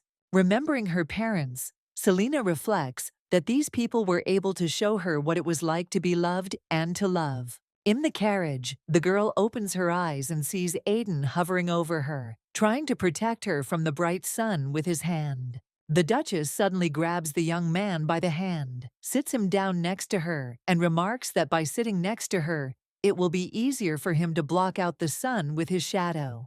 The guy holds the hand that the lady touched and notes that she will be able to sleep on the way. Selena closes her eyes, thinking about silently sacrificing herself and mentally saying goodbye to Aiden as well. In a fancy pastry shop, a servant looks at the menu in amazement, noting that he has never seen such desserts and understands that with his salary there is nothing to do here. Selena gets up from the table and says that she needs to step away for a moment. Looking at the young man, the Duchess understands that if she leaves, the guy will wait for her without having eaten a single bite. The girl sits back down with a sigh and declares that everything is fine, and she has changed her mind. The servant tries one of the desserts and cries out in amazement because it really tastes incredible. Aiden claims he has never tasted anything like it in his life and is intrigued to think about what ingredients were used to make it. Selena looks out the window and thinks that the last dinner was just perfect. The girl understands that it is time to end this whole performance and do what she planned.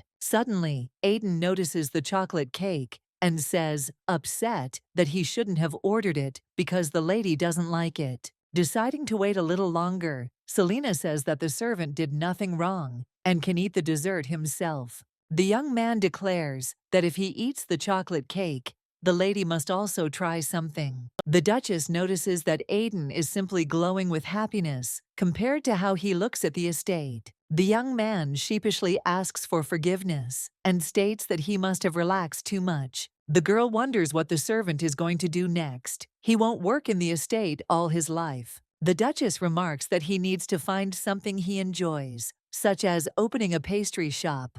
Aiden sheepishly admits that he has already calculated how much money he will need to leave the estate. The young man throws his head back and says with a smile that he doesn't want to go anywhere right now. Selena puts her cup on the saucer and asks in surprise why the servant doesn't want to do what will bring him pleasure.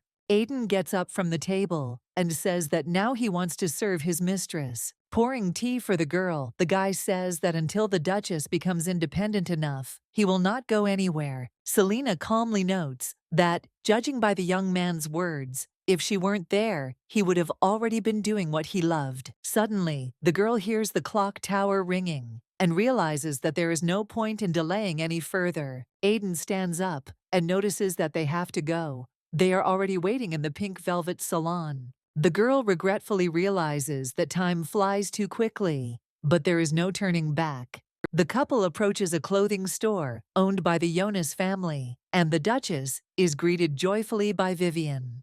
The girl is very happy that the Duchess agreed to attend her rose evening and choose a dress for him in their salon. Selena greets the girl, thinking about how she didn't know who the party host would be. Vivian and the saleswoman grab the Duchess, declaring that the salon has the best dresses. While showing the outfits, Vivian notes that this dress is suitable for any evening or celebration, and it is a one-of-a-kind piece. The morning dress, according to the girl, will perfectly express the nobility and sadness of the Duchess. Selena walks over to the bracket, sorts through the clothes, and notices that she prefers simple, everyday dresses. Looking at the white dress, the girl thinks that with its simplicity, it seems to symbolize death. Turning to the saleswoman, the Duchess says that they have a very nice salon, and that she admires both the clothes and the interior. The woman thanks the Duchess, saying that she cannot express her joy in simple words. Looking around, Selena says that the room is unique in its shape. Suddenly, the Duchess asks if there is an emergency exit in the cabin, for example in case of fire. The woman nods affirmatively and explains that the emergency exit is located right behind the changing room. Suddenly, there are shouts, and Mia Rachel threatens to say that she doesn't care about the line. She wants to look at the dresses right now. The lady attacks the maid, shouting that she does not dare to contradict her. Hearing the sounds of a scandal, Selena approaches and asks Lady Rachapelle to stop behaving like this. Noticing the Duchess, Mia leaves the maid alone and says that she didn't know that it was she who was in the salon. Vivian peeks out from behind Selena and asks if Lady Rachapelle tried to use violence. Turning around, the girl says that she is leaving and will return after the Duchess has finished the fitting. Selena calmly points out that Mia doesn't have to wait her turn. They can choose dresses together. The girl stops in surprise, thinking that the Duchess must be up to something. Ms. Rachapelle recalls a conversation with her father after the ill-fated party, at which the girl made a fool of herself. The man coldly remarks that the only thing required of his daughter was to stay close to Hoyt's daughter. The father says that for this he would turn a blind eye to all the expenses and dirty tricks his daughter used. Rachapelle threatens that now Mia is hated not only by the servants, but also by the aristocrats. The girl tries to justify herself by Selena's memory loss, but her father rudely orders her to remain silent. The man declares that he will write his daughter out of the will, and if she does not find a way to regain the Duchess's favor, he will throw her out of the house. Mia thinks with fury that because of this damn amnesia, all her plans have collapsed. Vivian laughs and notes that if Mia clenches her teeth so hard, they might break. Miss Rachel is furious and screams that this is the last straw, and she will not allow anyone to laugh at her. The saleswoman comes and informs the customers that the tea table is ready. Noticing the tense atmosphere in the salon, the woman understands that tea can wait for now. Noticing that the Duchess's servants are starting to laugh, Mia furiously declares that this is going beyond all bounds. Selena coldly states that the girl has no right to raise her voice towards her people. Turning to Eden, the Duchess says that she has a fever and asks the servant to buy her some antipyretic. The young man takes out the bag, noting that he had foreseen this and had taken it with him in advance. Aiden remarks that if Selena is cold, he can bring a blanket from the carriage. The girl looks at Aiden in surprise and asks in confusion what else he took with him. The young man proudly says that he took with him a first aid kit, spare shoes, and prepared almond cookies in case the lady got hungry. The Duchess is puzzled by the servant's foresight. It is so unlike him. After thinking for a moment, Selena says that she would prefer the strawberry-flavored fever reducer. She won't drink anything else. Aiden looks at the lady with embarrassment and says that if he leaves, the girl will be left alone. Selena calmly says that the young man has nothing to worry about. There are knights of Lady Jonas in the salon. Vivian declares that the Duchess will not be left alone and that they will all look after her. Aiden bows respectfully and says that in that case, he's going to the pharmacy. As he was leaving, the young man suddenly asked the Duchess if she was going anywhere and if she would definitely wait for him. Vivian laughs and notes that Aiden is too worried about the Duchess. She will stay with them and everything will be fine. Surprised by the servant's questions, Selena tells him to go to the pharmacy as soon as possible. A priest runs out to greet Lucas and Aaron and welcomes them into the temple. The Holy Father asks for forgiveness and states that if they had known about their visit, they would have prepared properly. Aaron replies that he has not come on an official visit, but to offer prayers to God. Passing by a room where people are praying, the Duke asks if she too can honor the goddess Ariana there. The priest says in fear that he cannot let them into such a dirty room and suggests that they follow him. The men look at each other in confusion, and Aaron notices that this is indeed a prayer room. The Holy Father mutters in confusion that he didn't mean that at all. It's just that this room is intended for commoners. The friends listen with skepticism to the fact that all sorts of rabble gathers in this room, and the priest leads them to the room for aristocrats. Lucas thinks ironically that in the eyes of God, commoners and aristocrats should be equal. In the office, Aaron explains that a few days ago, a priest from their temple helped his sister, and the Duke would like to meet him in person. The Holy Father says with relief that this is a very good thing, and asks what the name of that assistant was. The young duke reports that the youth introduced himself as the priest Jan. Seeing the confusion of his interlocutor, Lucas says that they wanted to thank the young man and asks to call him here. The Holy Father descends the stairs and reflects that the visit of the gentleman is a good chance to strengthen the relations between the duke and the church. Only Jan is confused. The man kicks the door hard and orders Jan to open it. Without waiting for an answer, the Holy Father opens the door and sees that the young man is calmly praying, lost in thought. The man gives Jan a hard slap on the back of the head and asks why he doesn't answer when he's called. The young man, who did not expect the attack, explains that he was praying and therefore did not hear anything. The Holy Father angrily grabs the young man by the clothes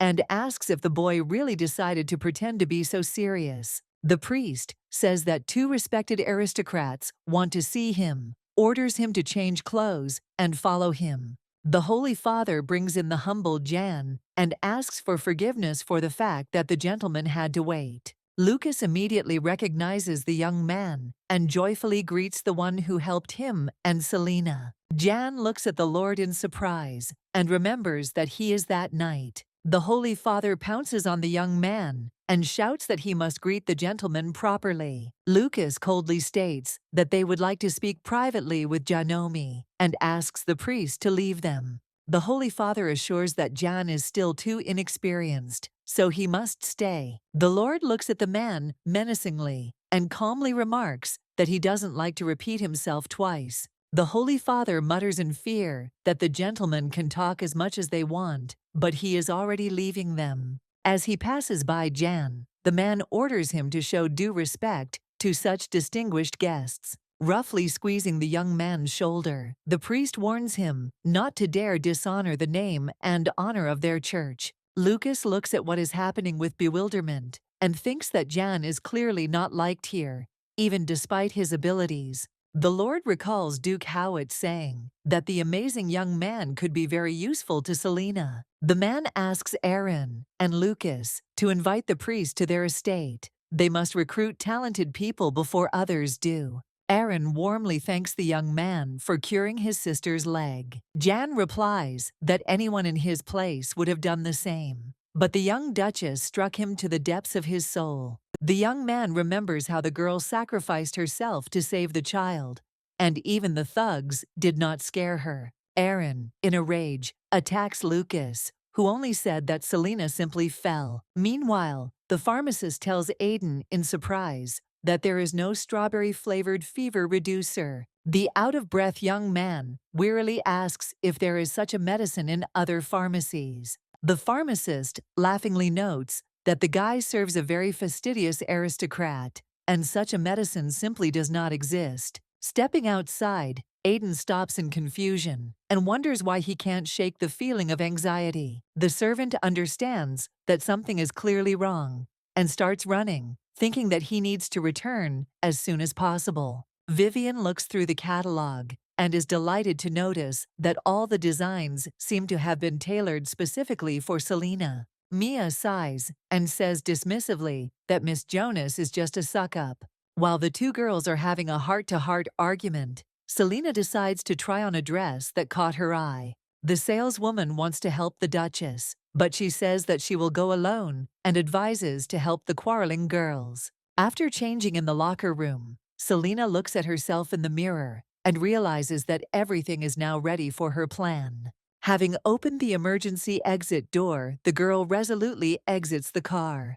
Jan, frightened, says that he cannot accept the master's offer to become their personal priest. The young men look at the young man in bewilderment and do not understand what the problem could be. Ian hangs his head and mutters that he is still too inexperienced and could embarrass himself. All he can do is pray silently. Aaron claims that this is all nonsense, and besides, the priest has amazing healing powers. Jan stubbornly replies that this is not true, and none of his abilities are amazing. The boy says that his abilities are terrible, so he needs to be careful not to harm people. Ian tells Aaron and Lucas that there are many talented healers in their country and asks in bewilderment why they needed a talentless person like him.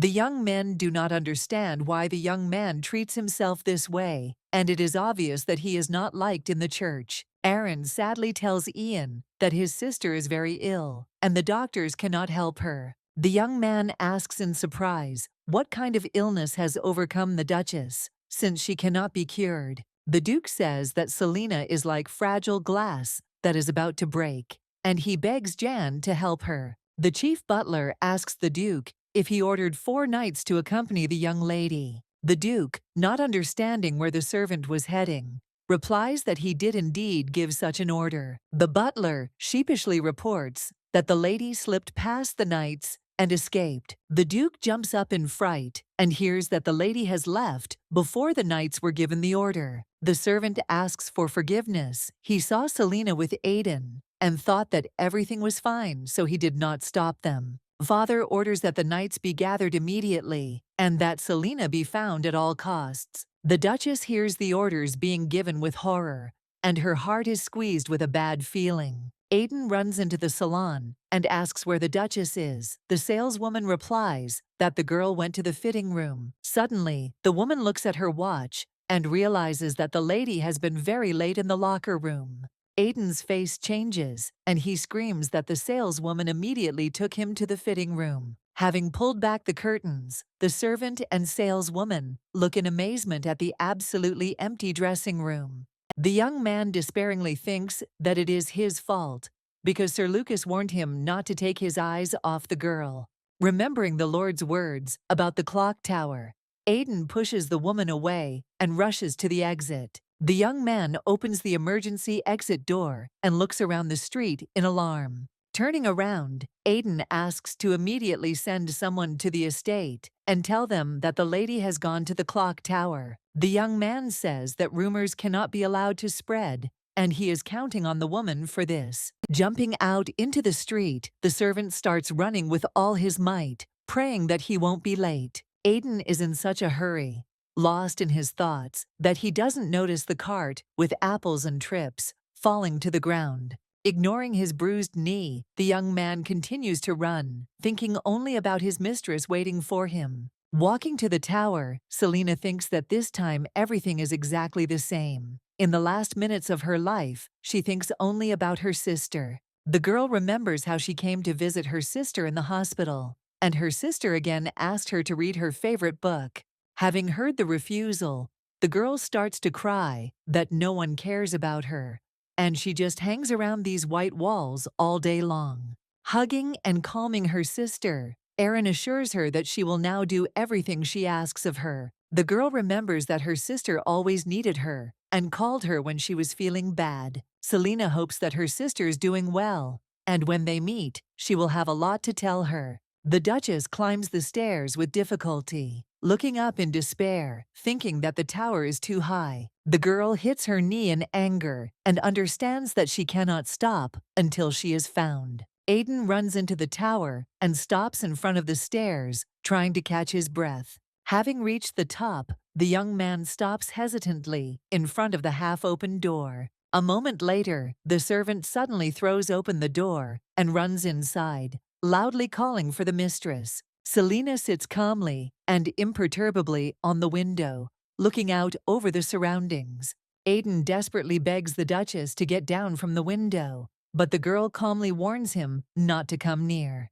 Turning to the servant, Selina asks why he came, since the girl asked him to leave. The Duchess says she knows what the young man had to go through because of her, and time will not heal these wounds. The girl does not ask the young man to forget about everything, because it is simply impossible to forget everything. Selina asks Aidan to try to hide his memories deeper, turn around and leave. The girl confidently says that the young man should move forward with his head held high. Aidan desperately offers to help the lady get down, because together they can walk with their heads held high. Selina looks at the young man with sadness and says that she has already decided everything and asks for his forgiveness. After hesitating for a moment, the Duchess boldly leans back and begins to fly into the abyss. Selina flies down quickly, noticing that the sky is incredibly beautiful.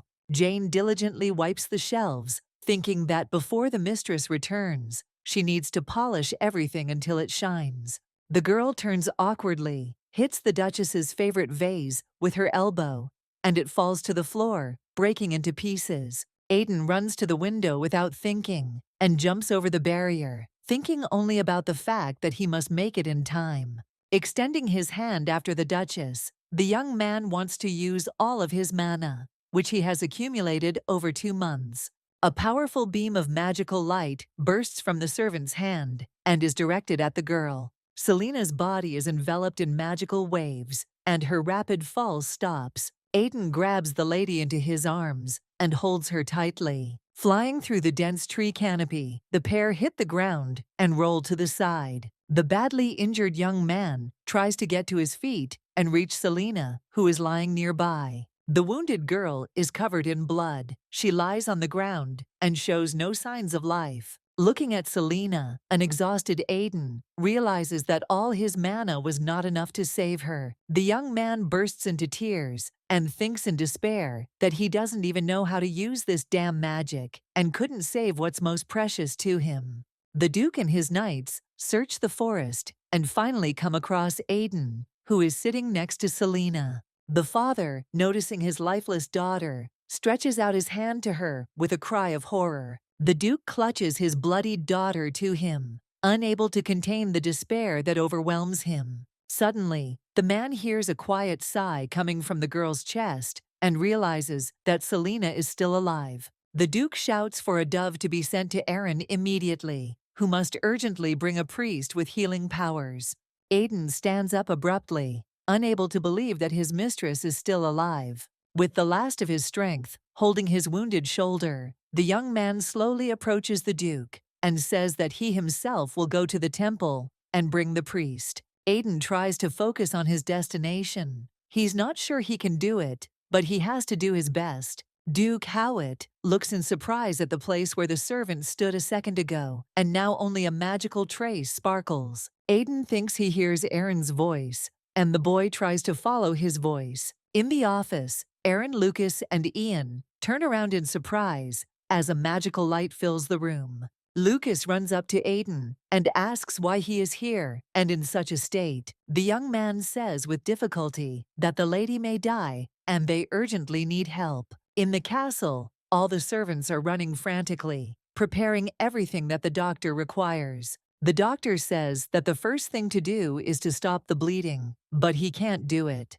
Applying another napkin to Selena's head, the man says that at this rate the lady may not survive tonight. The Duke invites his wife to sit down, but the woman refuses, thinking only that she cannot help her daughter in any way. Lucas, horrified, grabs Aiden by the shoulders and demands to know what his words mean. The young man begins to cry and frantically talks about the clock tower. Aaron runs up, falls to his knees in front of the servant, and asks if Selena is still alive. The guy replies that the lady is barely alive. She hit her head hard, and there is no time to waste. The men call loudly for the priest, but Jan stands frightened to the side. The Duke approaches the priest and says that now only Jan can save his sister. Lucas joins his friend and states that the lady's life is in danger, and he begs for help. Ian sheepishly says that he is not sure that he can heal such a serious wound. Aiden falls to his knees and begs the priest for help, because that's all he can do. The young man begs Jan to have mercy on his mistress and give her another chance at life. The priest firmly says that he is not confident in his abilities, but asks to be taken to the Duchess. Aaron thanks Jan, and Lucas orders the carriage to be brought immediately. Aiden firmly states that they won't make it this way and grabs the priest by the arm. Looking at the surprised gentleman, the young man declares that he himself will take the Holy Father. Jan looks at the young man in surprise, and he tries to concentrate and repeats over and over again the words describing the Duchess's bedroom.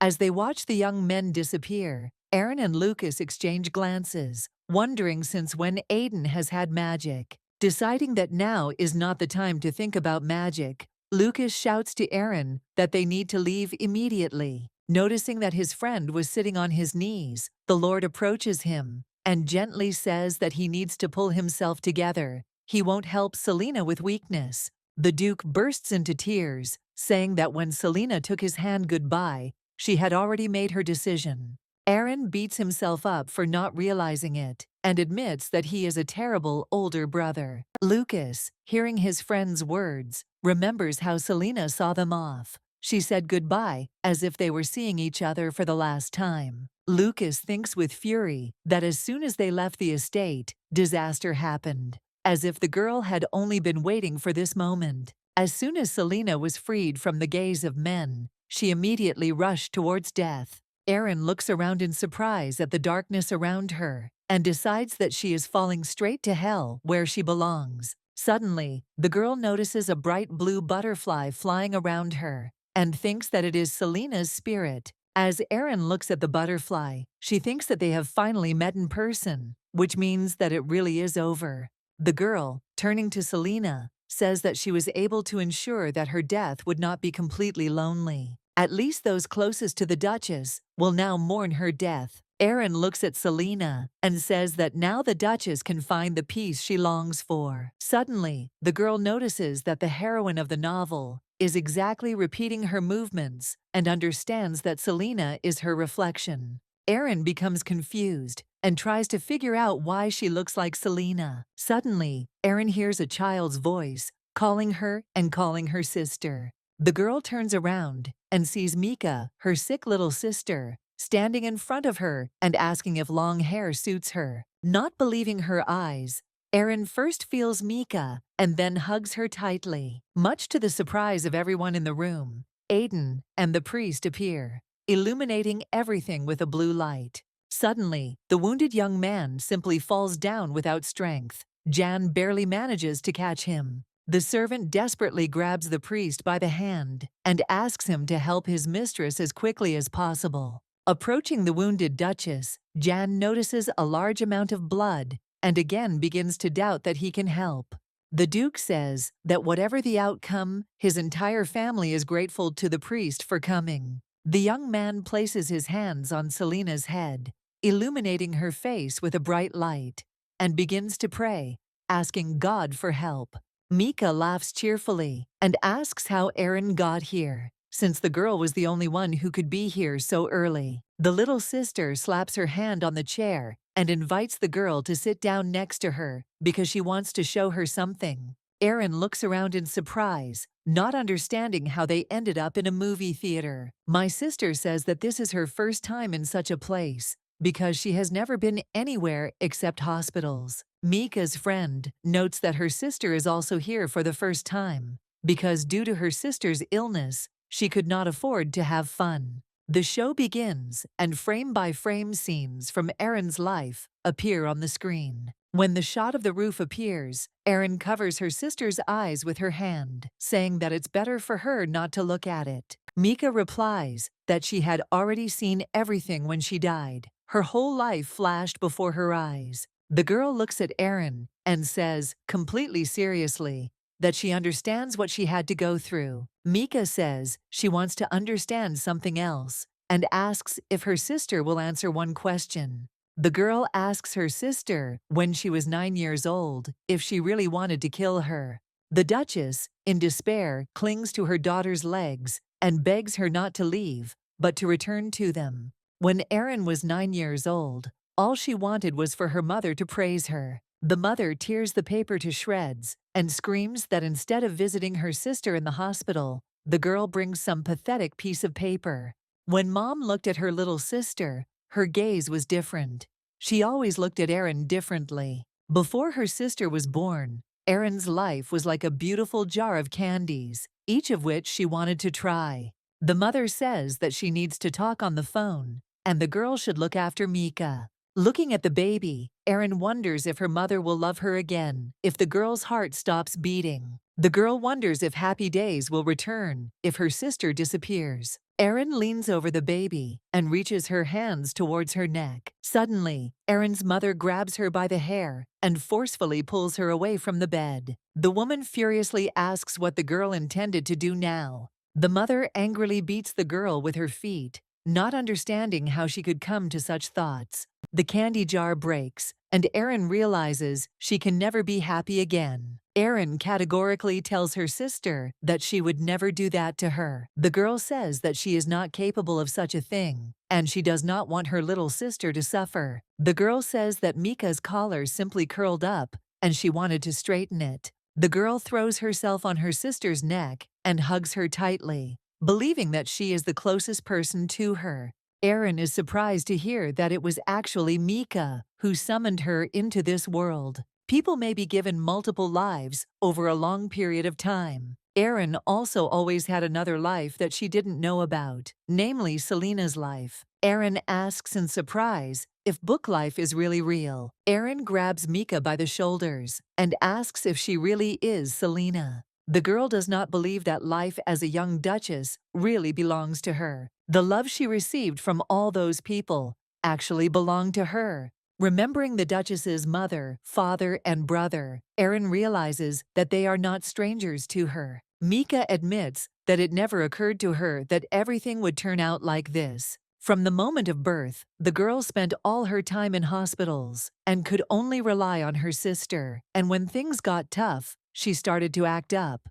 However, the girl admits that she always loved her only sister unconditionally. Mika was always selfish, and Erin was there for her as a matter of course. But in reality, Mika admits she, her mother and father, ruined the girl's life and brought her to death. That is why the girl prayed to God, asking him to give his unfortunate sister a chance to live a real life. Mika wished her sister a life without sick relatives and selfish parents. Erin listens in amazement to what Mika has asked for her, a life in which she will have the opportunity to love and be loved. Erin says thoughtfully that this is why she was given the chance to live her life again as Selena. Mika asks her sister not to try to live for someone else this time, and not to die for someone else. The girl notes that Erin wanted to die because she believed that Selena's soul wanted it. Mika affirmatively said that her sister considered this her duty and was convinced that no one needed her. The girl folds her arms across her chest and sadly says that it was she and her parents who made her this way. Paul approaches Aiden and notices that he is also badly injured and needs to rest. The young man does not hear the words addressed to him and only watches what the priest is doing. Quite a lot of time passed, and suddenly Jan falls unconscious on the floor in the middle of the room. The Duke excitedly orders the servants to carry the Holy Father to another room. The doctor examines Selena and is surprised to notice that the bleeding has stopped. The doctor says that the other wounds have also disappeared, and the Duke asks if this means that the critical moment is over. The Duchess hears with hope that perhaps everything is over, but she must wait until the lady wakes up. The mother gently strokes her daughter's head, refusing to leave her alone for even a minute. Suddenly, Erin and Lucas run into the room out of breath and rush to the bed. The mother calms her son and says that thanks to the efforts of the Holy Father, Selena was able to survive the most difficult time. The woman says that all they can do is wait for their daughter to come to her senses and return to them. Erin sadly says that it is too late, and she will not be able to go back. Mika happily reports that everything is okay because Duchess Selena's body is still alive. Suddenly, the girl realizes that this is obviously not the case at all. The girl says that her sister is scared. She is afraid that the new family will be disappointed in her. Erin thinks about how she caused her family a lot of heartache by jumping, and doesn't understand how she will be able to meet them, as if nothing happened. The girl is afraid that her family will simply turn their backs on her after what happened. Erin thinks that if her parents hate her, she will wish she had died. In her oblivion, Selena cannot decide whether she will be able to live a normal life. The passing peasants look at the Duke's house with alarm, wondering if something has happened, since at such an hour it is as bright as day. The head butler announces that the lady needs rest and orders everyone except those on duty to return to their rooms. Jane turns to the servants and says that she and Paul will take care of everything themselves, and the rest of them can go and rest. Lisa says, excitedly, that it is not clear what will happen next, so she will also stay just in case. But Jane insists that everyone should rest, and then they will change places with the duty officers.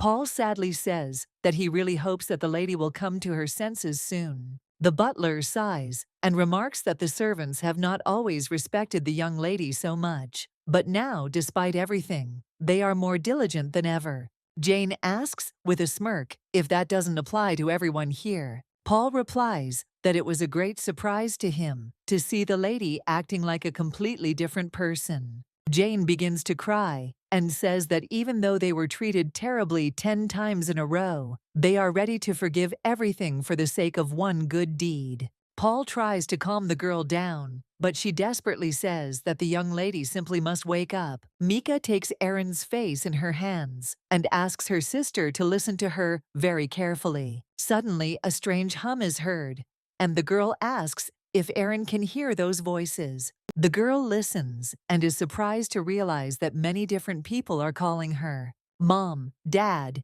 Erin, Lucas, the servants. Everyone is begging Selena not to give up and come back to them. And then Erin clearly hears another voice. Aiden desperately calls out for his mistress, not stopping to say her name for a minute. Erin listens carefully to the young man's voice and notices that it is full of sadness. Aiden calls Selena over and over again, begging her to come back because he can't live without her, and he still has a lot to tell her. Suddenly, Erin notices that the cinema is gone, and she and Mika are at the train station. The girl states that her sister is determined to return, and the train behind the girl has come to her call. After a moment of silence, Erin says that it really is time for her to go back. Mika says that this is a gift from her to her sister, and asks the girl to try to live as long as possible. Erin presses her forehead to her sister's and assures her that she understands everything. Mika says that they will definitely meet again, but it will be a long time coming.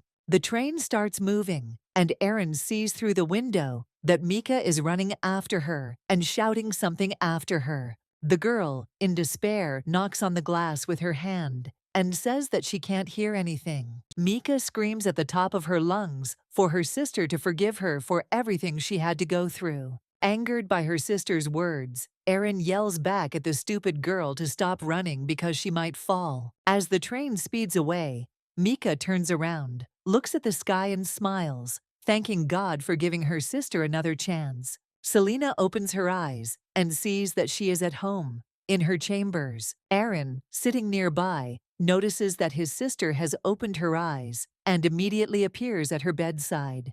After making sure that he was not imagining things, the man loudly calls out to his mother and father, saying that Selena has woken up.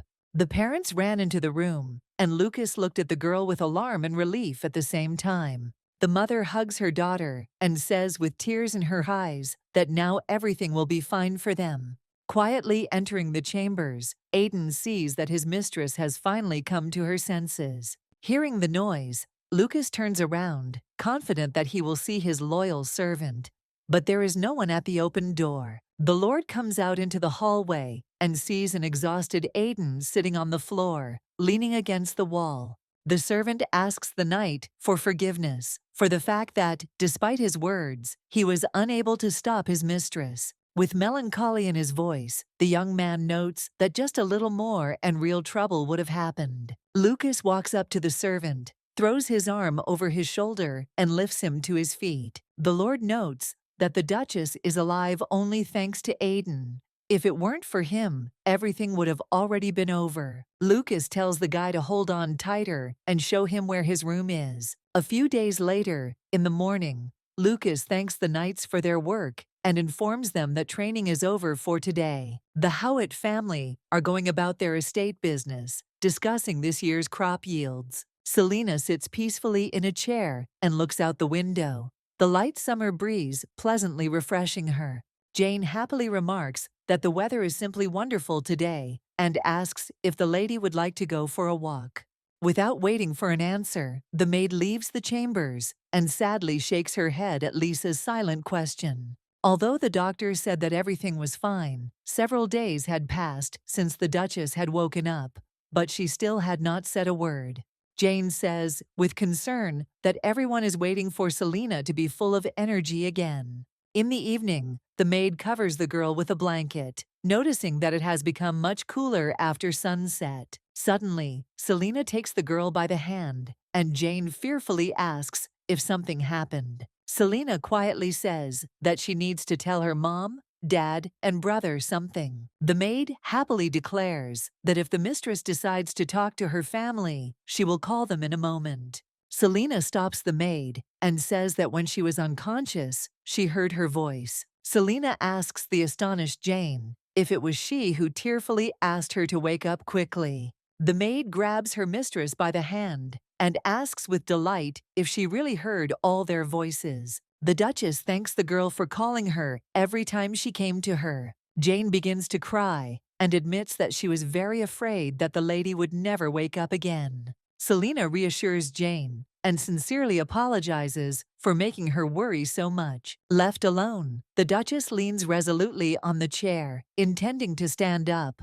and decides that the time has come to put an end to what she has started. Aaron runs into the room and joyfully shouts that his sister has finally regained her memory. Selena looks at her brother, notices that she is very happy to see him, and thanks him for coming. The father notices that the whole family is now gathered and invites his daughter to sit down next to them.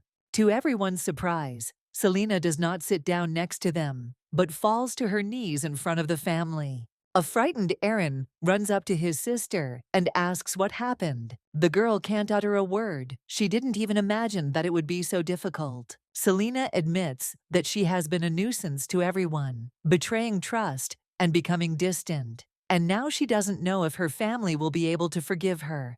The mother runs up to her daughter, sits down next to her, and tenderly takes her hand. The Duchess admits that Selena has always been a difficult child and has trampled on their feelings time and time again.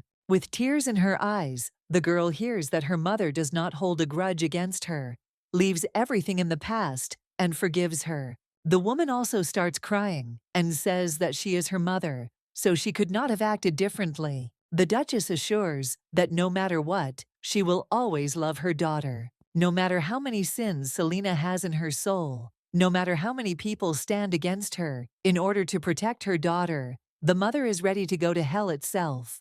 The mother's words touch the girl. She begins to cry and desperately asks for forgiveness for everything, promising that this will not happen again. Selena asks for forgiveness from both her father and brother. The men approach the women and hug them tightly. Lucas stands outside the door and listens to the conversation, happy that now there will be peace in the family. Sitting up in bed, Selena looks around the room, thinking that she never thought she would stay in this place for long. Even now, the girl finds it hard to believe that this is really her room. Looking at the luxurious decoration, the Duchess cannot believe that everything that is happening is not a dream. Now the girl knows for sure that her family will not abandon her, and no matter what happens, they will always be there. Indulging in these thoughts, Selena now understands what people feel when they are loved, and this calms and fills her heart. From this day on, the girl will be able to live a full life as Duchess Selena. Now Selena will no longer doubt herself, and she will no longer have anything to fear. Walking home from practice, Lucas notices that Aaron is a bit absent-minded today. The brother notices his sister on the balcony and happily waves to her, but Lucas silently turns away, and Selena decides that he is still sulking. Lucas can be understood. He sincerely cared for the Duchess, and she jumped from the tower as soon as he briefly left the mansion. The girl decides that if the Lord is still angry during their next meeting, she will apologize to him. Aaron lunges at his friend, claiming he noticed the anger he was giving his sister. Lucas looks away absent-mindedly and states that he holds no grudge against Selena. The Duchess drinks tea and reflects that several days have passed since she woke up, and Aiden still hasn't come to visit her. The girl turns to Jane and asks if she knows where Aiden is now. The maid becomes embarrassed and begins to mumble something incoherently, not knowing what to answer her mistress. Selena throws the cup on the table and asks in fear if something has happened to the young man. The Duchess decides that the servant could have been punished because of her, and she could not even imagine that such a thing could happen. Selena desperately thinks that she acted too recklessly. She should have taken his side as soon as she woke up.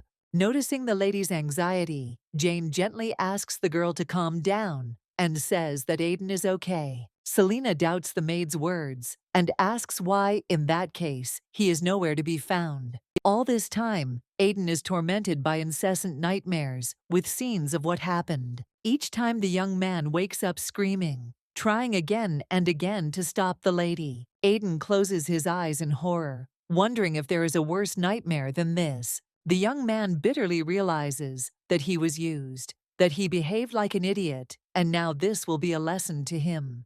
Aiden remembers going to the bakery. Selena took him along, only so she could kill herself when the opportunity arose. Paul enters the servant's room and announces that the Duke wants to see the young man. Aiden wearily clutches his head, realizing that the time has finally come. Paul advises the young man not to worry, because it was only thanks to him that the lady was saved. Suddenly, the butler asks how Aiden is doing with magic. The young man flinches in surprise, and then the servant notices how the other servants are whispering to each other about what happened to him.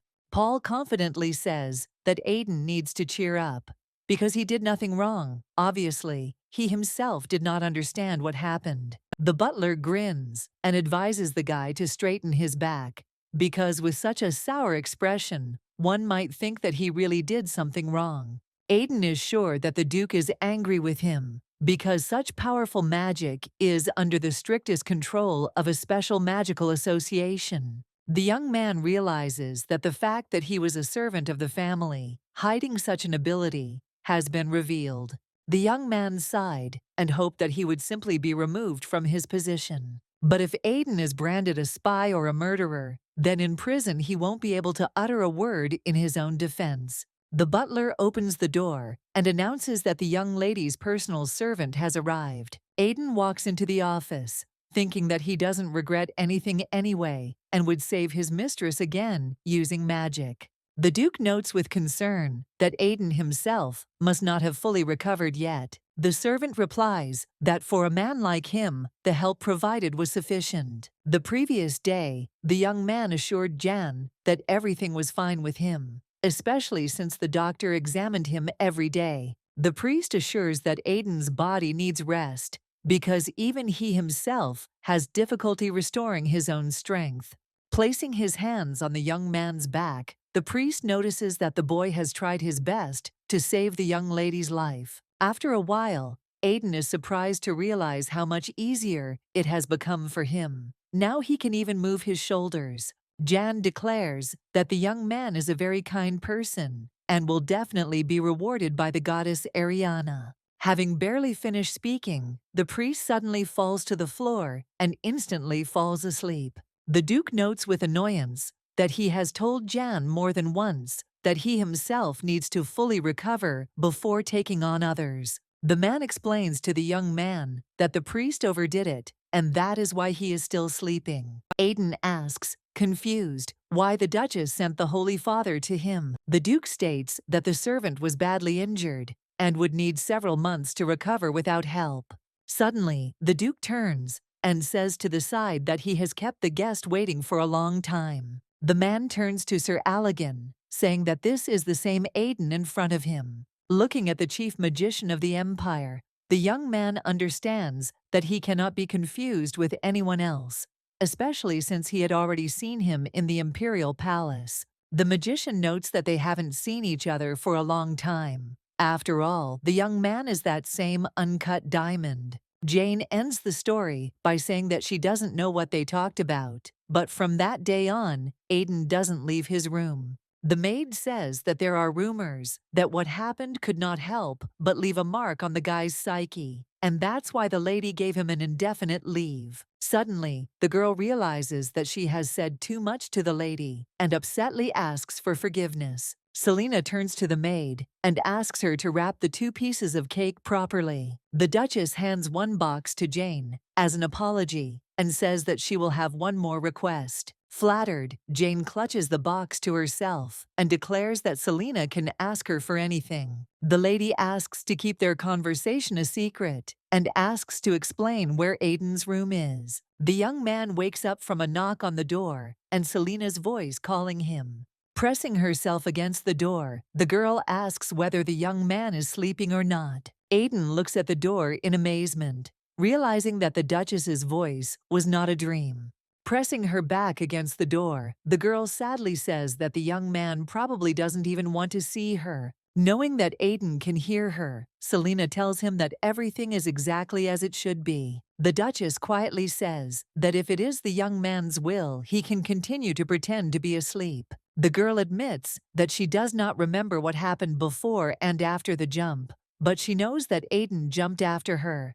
Receiving no answer, the Duchess asks if the servant was not scared. The girl does not understand why Aiden did this, because in the end, he also suffered greatly. Selena notices that when she woke up, the young man wanted to tell her something, and she would very much like to know what exactly. Suddenly, Aiden hears approaching footsteps and abruptly throws open the door to his room. Butlers pass by the door and make plans for the upcoming free evening. Aiden holds the lady by the shoulders and listens carefully to what is happening in the corridor. The young man abruptly jumps away from his mistress, noting that if the servants caught her visiting his room, it would be very awkward. Selena sits down on the bed, watching as Aiden awkwardly clutches the curtain with his hands. Looking around the servants' room, the girl notices that it is empty, but very clean, and says that the room is a complete reflection of the owner. Suddenly, the Duchess takes the young man by the hand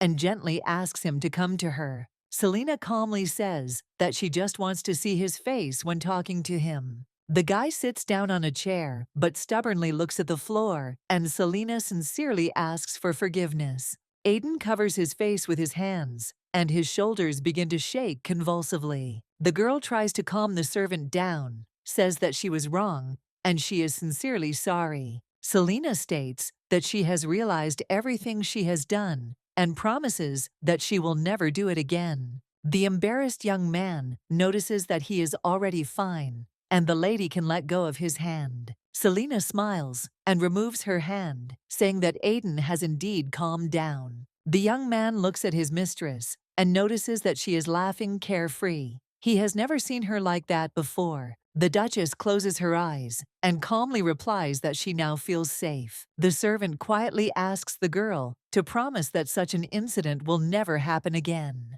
The boy says he was beside himself when he saw the bloody body, but Selena interrupts him and swears that it will never happen again. The girl opens the box with the cake and says that she brought it especially for Aiden because he loves sweets.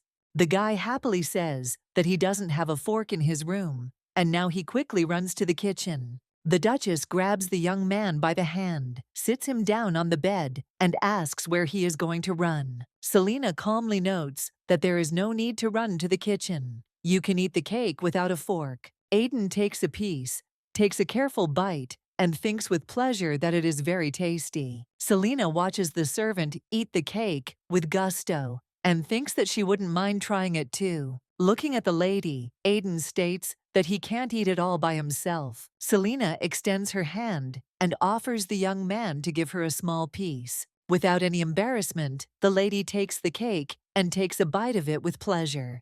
The guy looks at the Duchess in amazement, not believing that she seriously did this. Aiden starts laughing at the casualness of the situation, and Selena asks in surprise why he is laughing. The guy admits that sometimes the lady behaves very unpredictably. Noticing crumbs on the Duchess's face, the young man takes a handkerchief and carefully wipes them away. Selena points to the cake and offers to split what's left in half. Aiden laughs and says that it wouldn't be fair because the girl has already eaten half of it. Returning to her old life, Selena met people she already knew. Regardless of position, everyone worked hard. The parents and brother say goodbye to the girl, saying that they will return soon and advise her to rest. The Duke has gone to an important meeting. The Duchess is holding a charity fair, and Aaron has gone to inspect the duchy's territory. While walking around the courtyard, Selena notices Lucas, who asks the young man about the date of the arsenal expansion.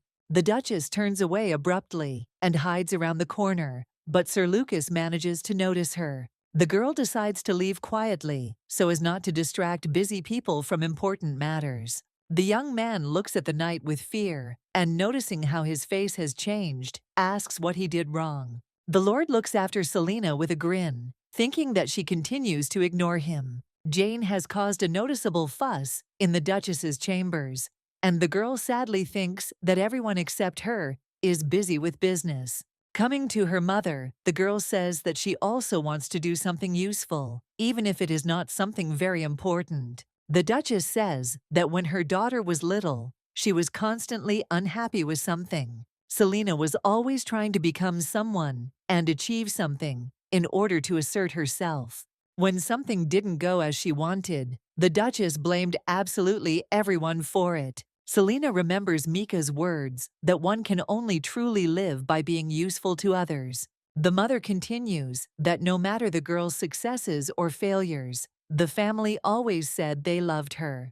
The Duchess suggests that Selina think about how she could be of use a little later. The woman strokes her daughter's cheek and asks her not to worry, but to try to cherish every day. Selina sadly thinks that as soon as she starts thinking about life, her instability immediately makes itself known. The girl replies, calling the Duchess mother, that she understood everything and will try very hard. The woman became very emotional and noted that her daughter had not called her mother for so long. The Duchess says that she is incredibly pleased to hear such words and asks the girl to call her that, at least sometimes when they are alone. Selina happily says that she would be happy to do so and calls the Duchess mom once again. Hugging, the women sincerely enjoy the moment and each other's company. Suddenly, Aaron runs into the room and declares that he doesn't know what his mother and sister are doing here, but he wants to go to them. The father also stands next to her,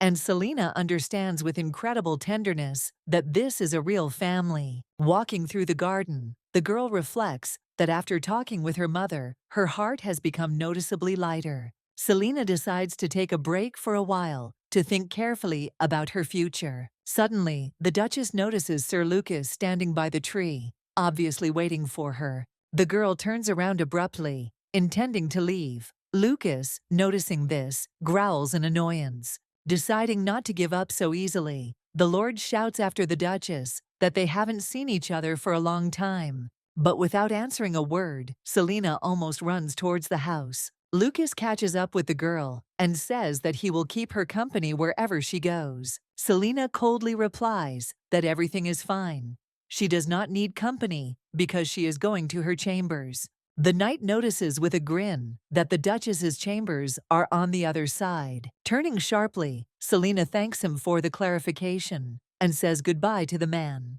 Turning around, Lucas declares that he holds no grudge against the girl and asks her to give him some time. The Duchess stops, and the Lord asks how long she intends to avoid him. Selina turns around and asks in surprise if Lucas hates her. The knight comes closer to the girl and asks if she really feels guilty before him. Looking intently at the man, Selina once again sincerely asks him to forgive her. Noticing the girl's gaze, Lucas notices that he no longer looks as empty as before. The Lord says that if the lady is truly sorry, then she will not refuse to fulfill one of his wishes. Selina remains silent, and Lucas wonders if he is really asking that much of her. As she leaves, the Duchess says that if the Lord asks her for something strange, she will tell her brother about it.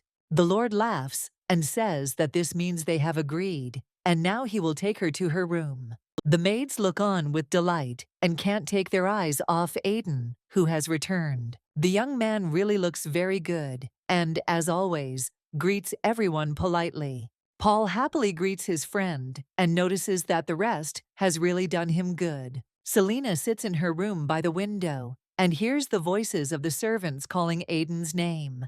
Jane says that the young man has become the object of everyone's attention, and the servants think that Aiden's act is very romantic. The girl continues that even men admire the guy's magical abilities, and he has become the object of not only attention, but also envy. The Duchess remembers asking Aiden what he wanted to tell her. The young man does not understand what is being discussed and the girl explains that when she was unconscious, she heard his voice. The servant is embarrassed and mumbles that, as he already said, he didn't mean anything special. The Duchess sighs and admits that it's a pity. She had hoped that the guy would tell her. Turning to the maid, the girl asks her to tell Aiden to come to her chambers immediately. Lucas looks at the thoughtful Selena and asks if they can continue the conversation. As if waking up, the girl remembers the conversation and asks what the Lord wanted to tell her. The knight sighs and notes that no matter how hard they try to shut the servants' mouths,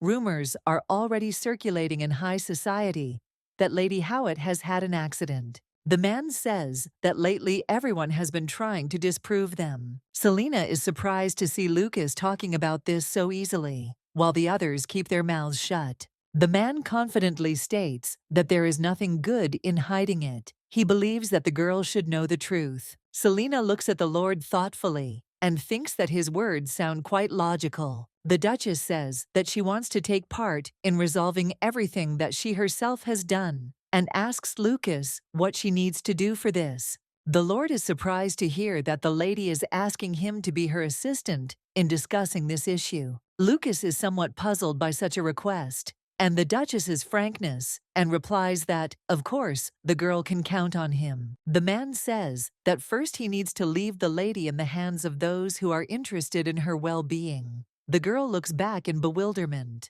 Vivian throws herself on the bed in frustration and declares that Selena did not show up for the meeting after all.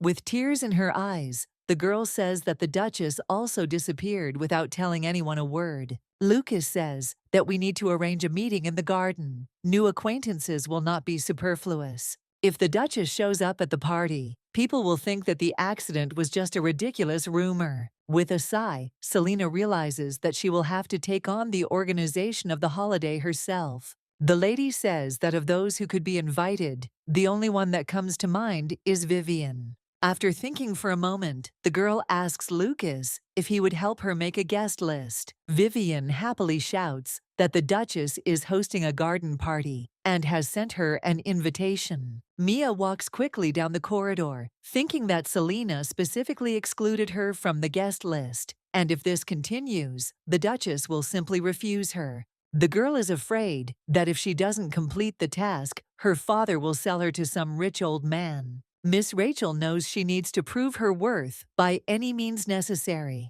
and she needs to talk to her father first. Standing outside the door, Mia hears an unfamiliar voice declaring that the Howites stole what he had spent so long nurturing. Mr. Rappel notes that the other person should have taken care in advance to prevent this from happening. The man says that the interlocutor should go out of his way to correct the situation. Mia doesn't understand what they're talking about and doesn't recognize the guest's voice. She's never heard it before. Ian is walking in the garden when he suddenly hears Aiden calling out to him and trying to catch up. The young man tries to catch his breath, greets the priest, and says that they haven't seen each other for a long time. When Ian asks how his shoulder is, Aiden states that everything is fine, as if nothing had happened. The young man warmly thanks the priest, but Jan replies that there is no need to thank him. In fact, he is indebted to all of them. The priest thinks that the people in the estate become happy when he helps them,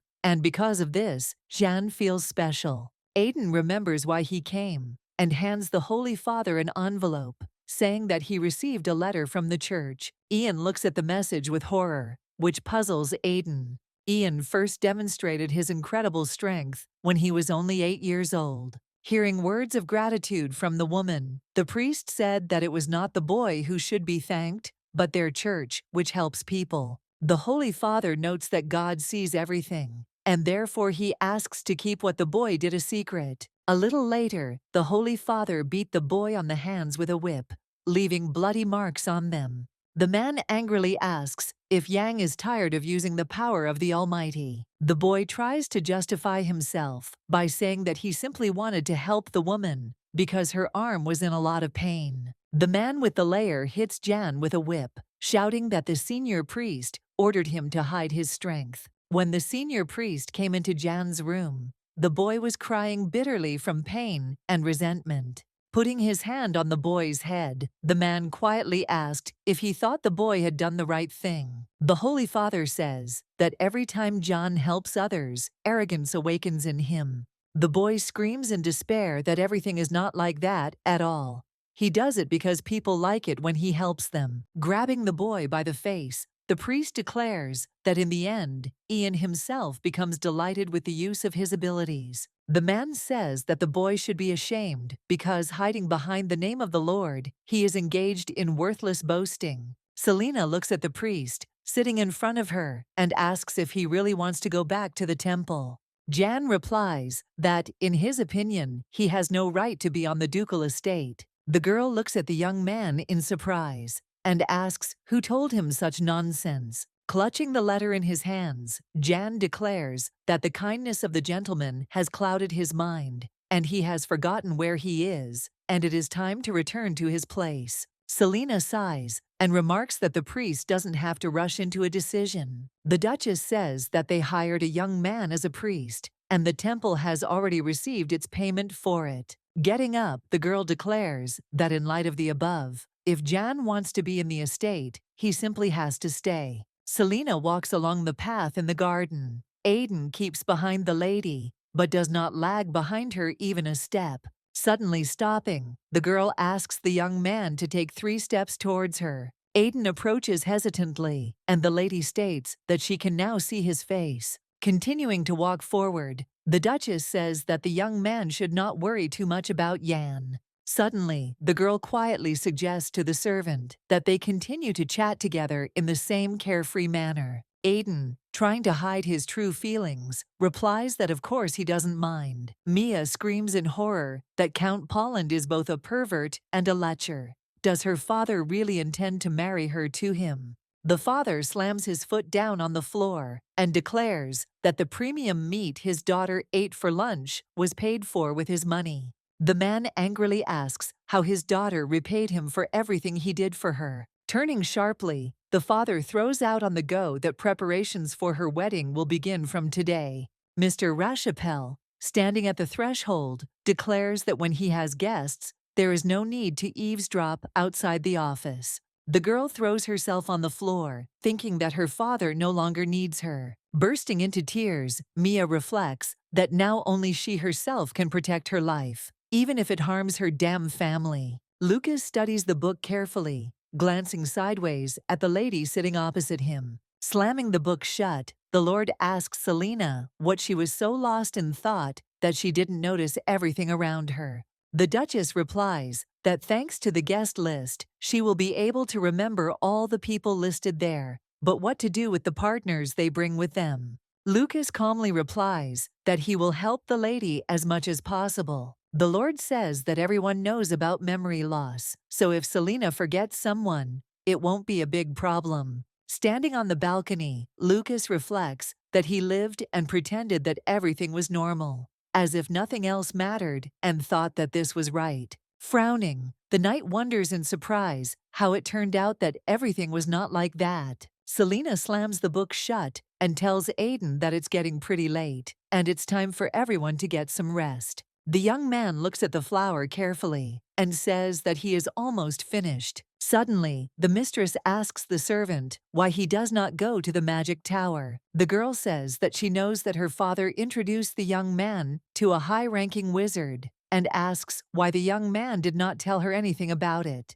Aiden recalls the meeting. The Duke assures that the guy can get an official certificate for his abilities. Seeing Aiden's doubts, Mr. Allergen stated that he really liked the guy. Patting the young man on the shoulder, the magician states that he obviously loves his job very much, but one way or another, all this should change his life. When he left, Aiden was very upset and really wanted to leave, as if running away from everything. The young man's mood suddenly deteriorates, and he asks if the lady really wants him to leave. Selena doesn't understand why her words hurt the servant so much, and asks if this isn't what he would have wanted.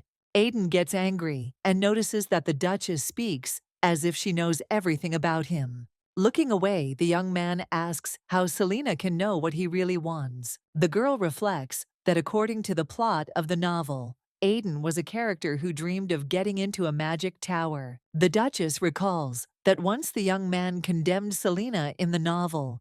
He left without looking back and became a wizard. Turning away, the girl conciliatorily says that she will not meddle in something that is none of her business, and suggests that Aiden think carefully about what he really wants. Selena is planning the work that needs to be done before the party when the head butler suddenly appears in the greenhouse. The man apologizes for disturbing him, but the fact is that the Duke, Duchess, and Aaron are absent. The head butler reports that a man from the temple has come to see Priest Yan. The man says that the strange guest turned out to be none other than the high priest himself. Regardless of the fact that Yang was a guest at the estate, the butler thought that the visit of a high-ranking priest should be reported to the hosts. The Holy Father smiles and declares that it is a great honor for him to meet the young Duchess of Howett. Selena greets the priest, thinking that he is trying too hard to make a good impression. The man runs up to Yan, calls him son, and says that he left without saying a word about it. The girl notices that the priest is pretending to be friendly too much, and Aiden sees that Ian is clearly uncomfortable. The priest tells the young man that if he has finished his work, he should return to his place in the temple. The priest was sure that even without his reminders, Jan was planning to return soon. The young man bows his head low and says in a hopeless voice that the Holy Father is right. The high priest laughs and slaps his knee and declares that Jan is a very good child. The Duchess suddenly declares that although she does not know all the circumstances, judging by the expression on Ian's face, he does not want to return. The priest says that the young man has lived in the temple since birth, and he must be delighted with the way he is treated in the aristocratic family. Squeezing Jan's shoulder, the priest continues that as soon as the young man understands that he does not deserve all this, he will feel ashamed and will begin to regret. Selena doesn't understand why the young man doesn't deserve this.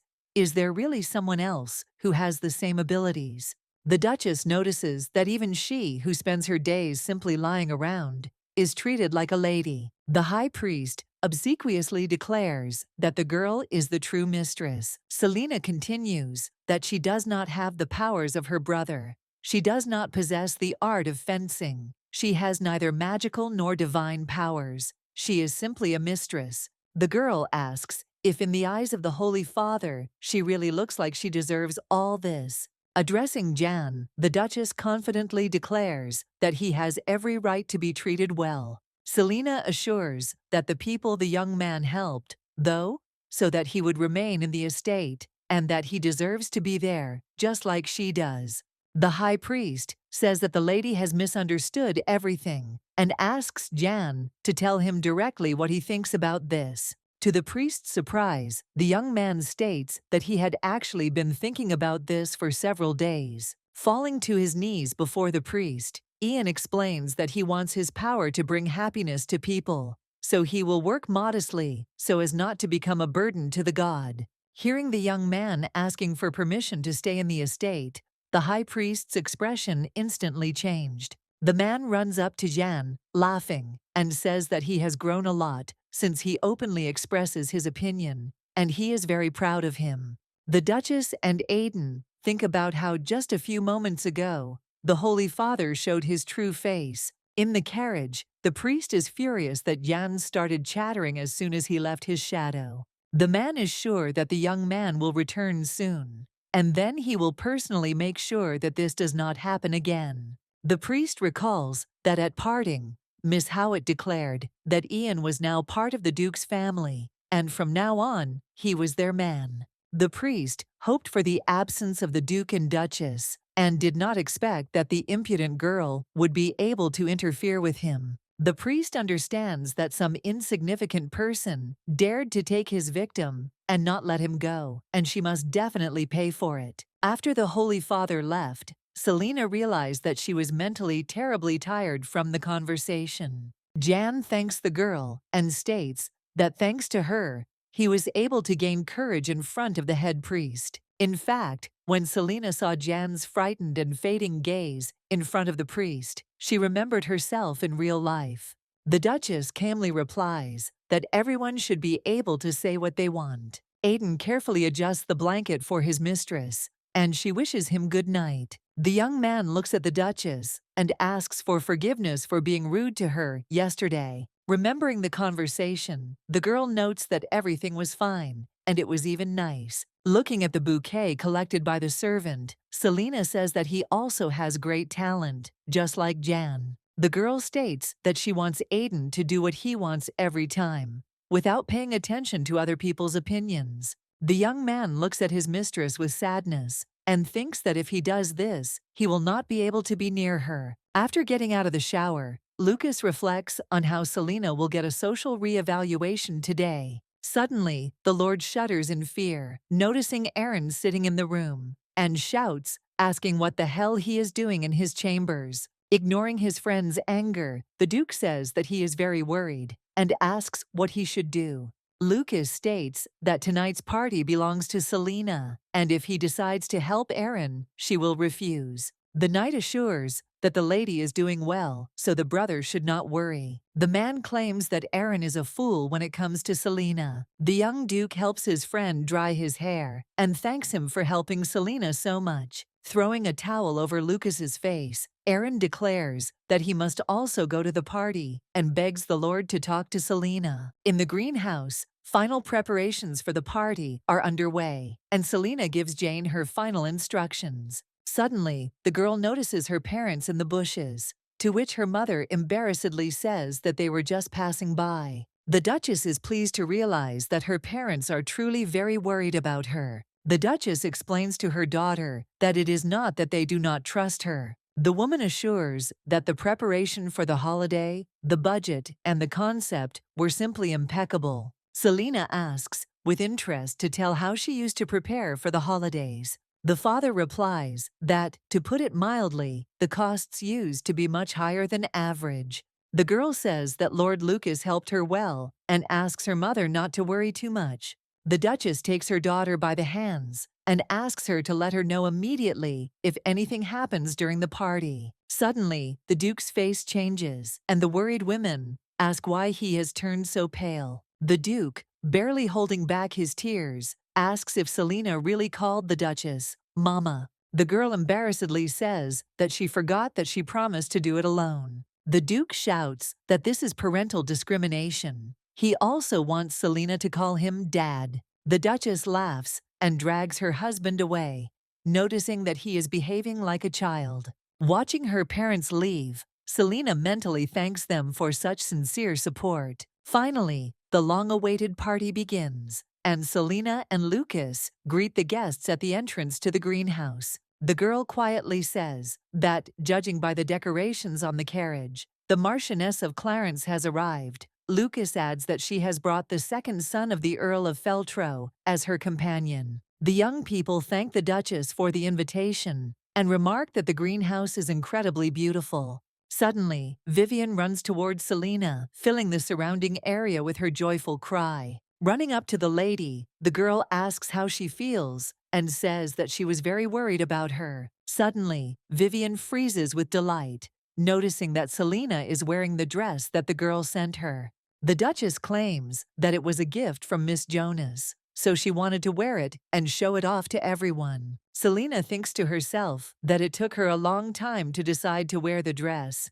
but she felt guilty towards Vivian. A crowd of girls approaches the Duchess, eager to pay their respects to her. Lucas approaches the girl, gently takes her hand, and asks if everything is okay with her. The Lord hopes that the girls have arrived safely and asks permission to accompany them to their destination. Watching as everyone's attention instantly shifts to Lucas, Selena reflects that he is definitely a smart and thoughtful guy. Watching the night, the Duchess wonders why Sir Lucas doesn't date anyone. Lucas was originally destined to be with the Holy Virgin Ariel, but thanks to the efforts of the Duchess, the Holy Virgin married her brother. The girl reasons that no matter how you look at it, the Lord lost his relationship because of her. Deciding not to be upset, Selena decides that Lucas is talented and handsome, so he will definitely be able to meet someone else. After several hours of continuous communication, the Duchess simply falls off her feet.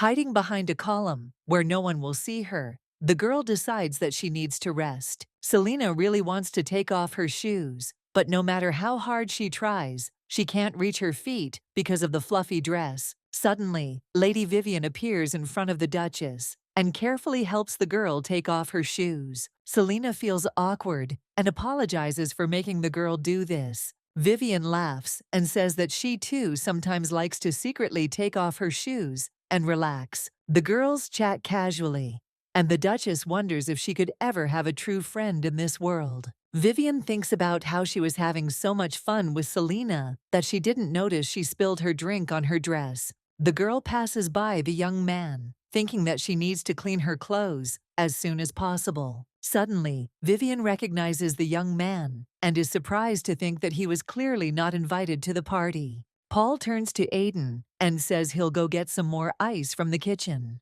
Looking at his friend, the butler does not notice that he is walking right into the path of the guest. At the very last moment, Aiden grabs Paul and pulls him aside, helping to avoid a collision. The young men bow low, apologize for the incident, and ask if everything is okay with the guest. The man says angrily that they spilled ice cubes on his shoes. Aiden wants to help the guest clean his clothes, but he, with a sharp wave of his hand, orders the guy to stay away from him. The young man suddenly becomes ill. Paul supports his friend and notes that if he had encountered the man, it would have been a disaster. Looking at the guest, Aiden is surprised to realize that he has a very bad feeling about the man. The uninvited guest picks up the teapot and says that he and the Duchess have finally met. Selena looks at the blue eyes and brown hair and tries to remember who the man arrived with. Suddenly, it dawns on the Duchess that it is not someone's companion standing before her, but Lord Jacob himself. The Lord declares that he is greatly honored that Miss Howitt knows his name. The man asks permission to formally introduce himself and states that the girl is Jacob Cooper from the estate of Earl Cooper. The Lord falls upon the Duchess's hand, and she thinks that he does it too openly. Shaking her hand, Selena wonders if it is time for this character to appear. Lord Lucas turned out to be the star of the party. Not only girls, but also boys constantly surrounded him. Looking around for Selena, the knight is surprised to notice her in the company of Lord Cooper. Lucas doesn't understand what they are talking about, but he notices with displeasure that Jacob is laughing cheerfully. Looking at the Duchess, who is sitting with her back to him, Lucas hopes that she is not smiling. Aiden looks at himself in the mirror and is surprised that he suddenly feels like he's going to throw up.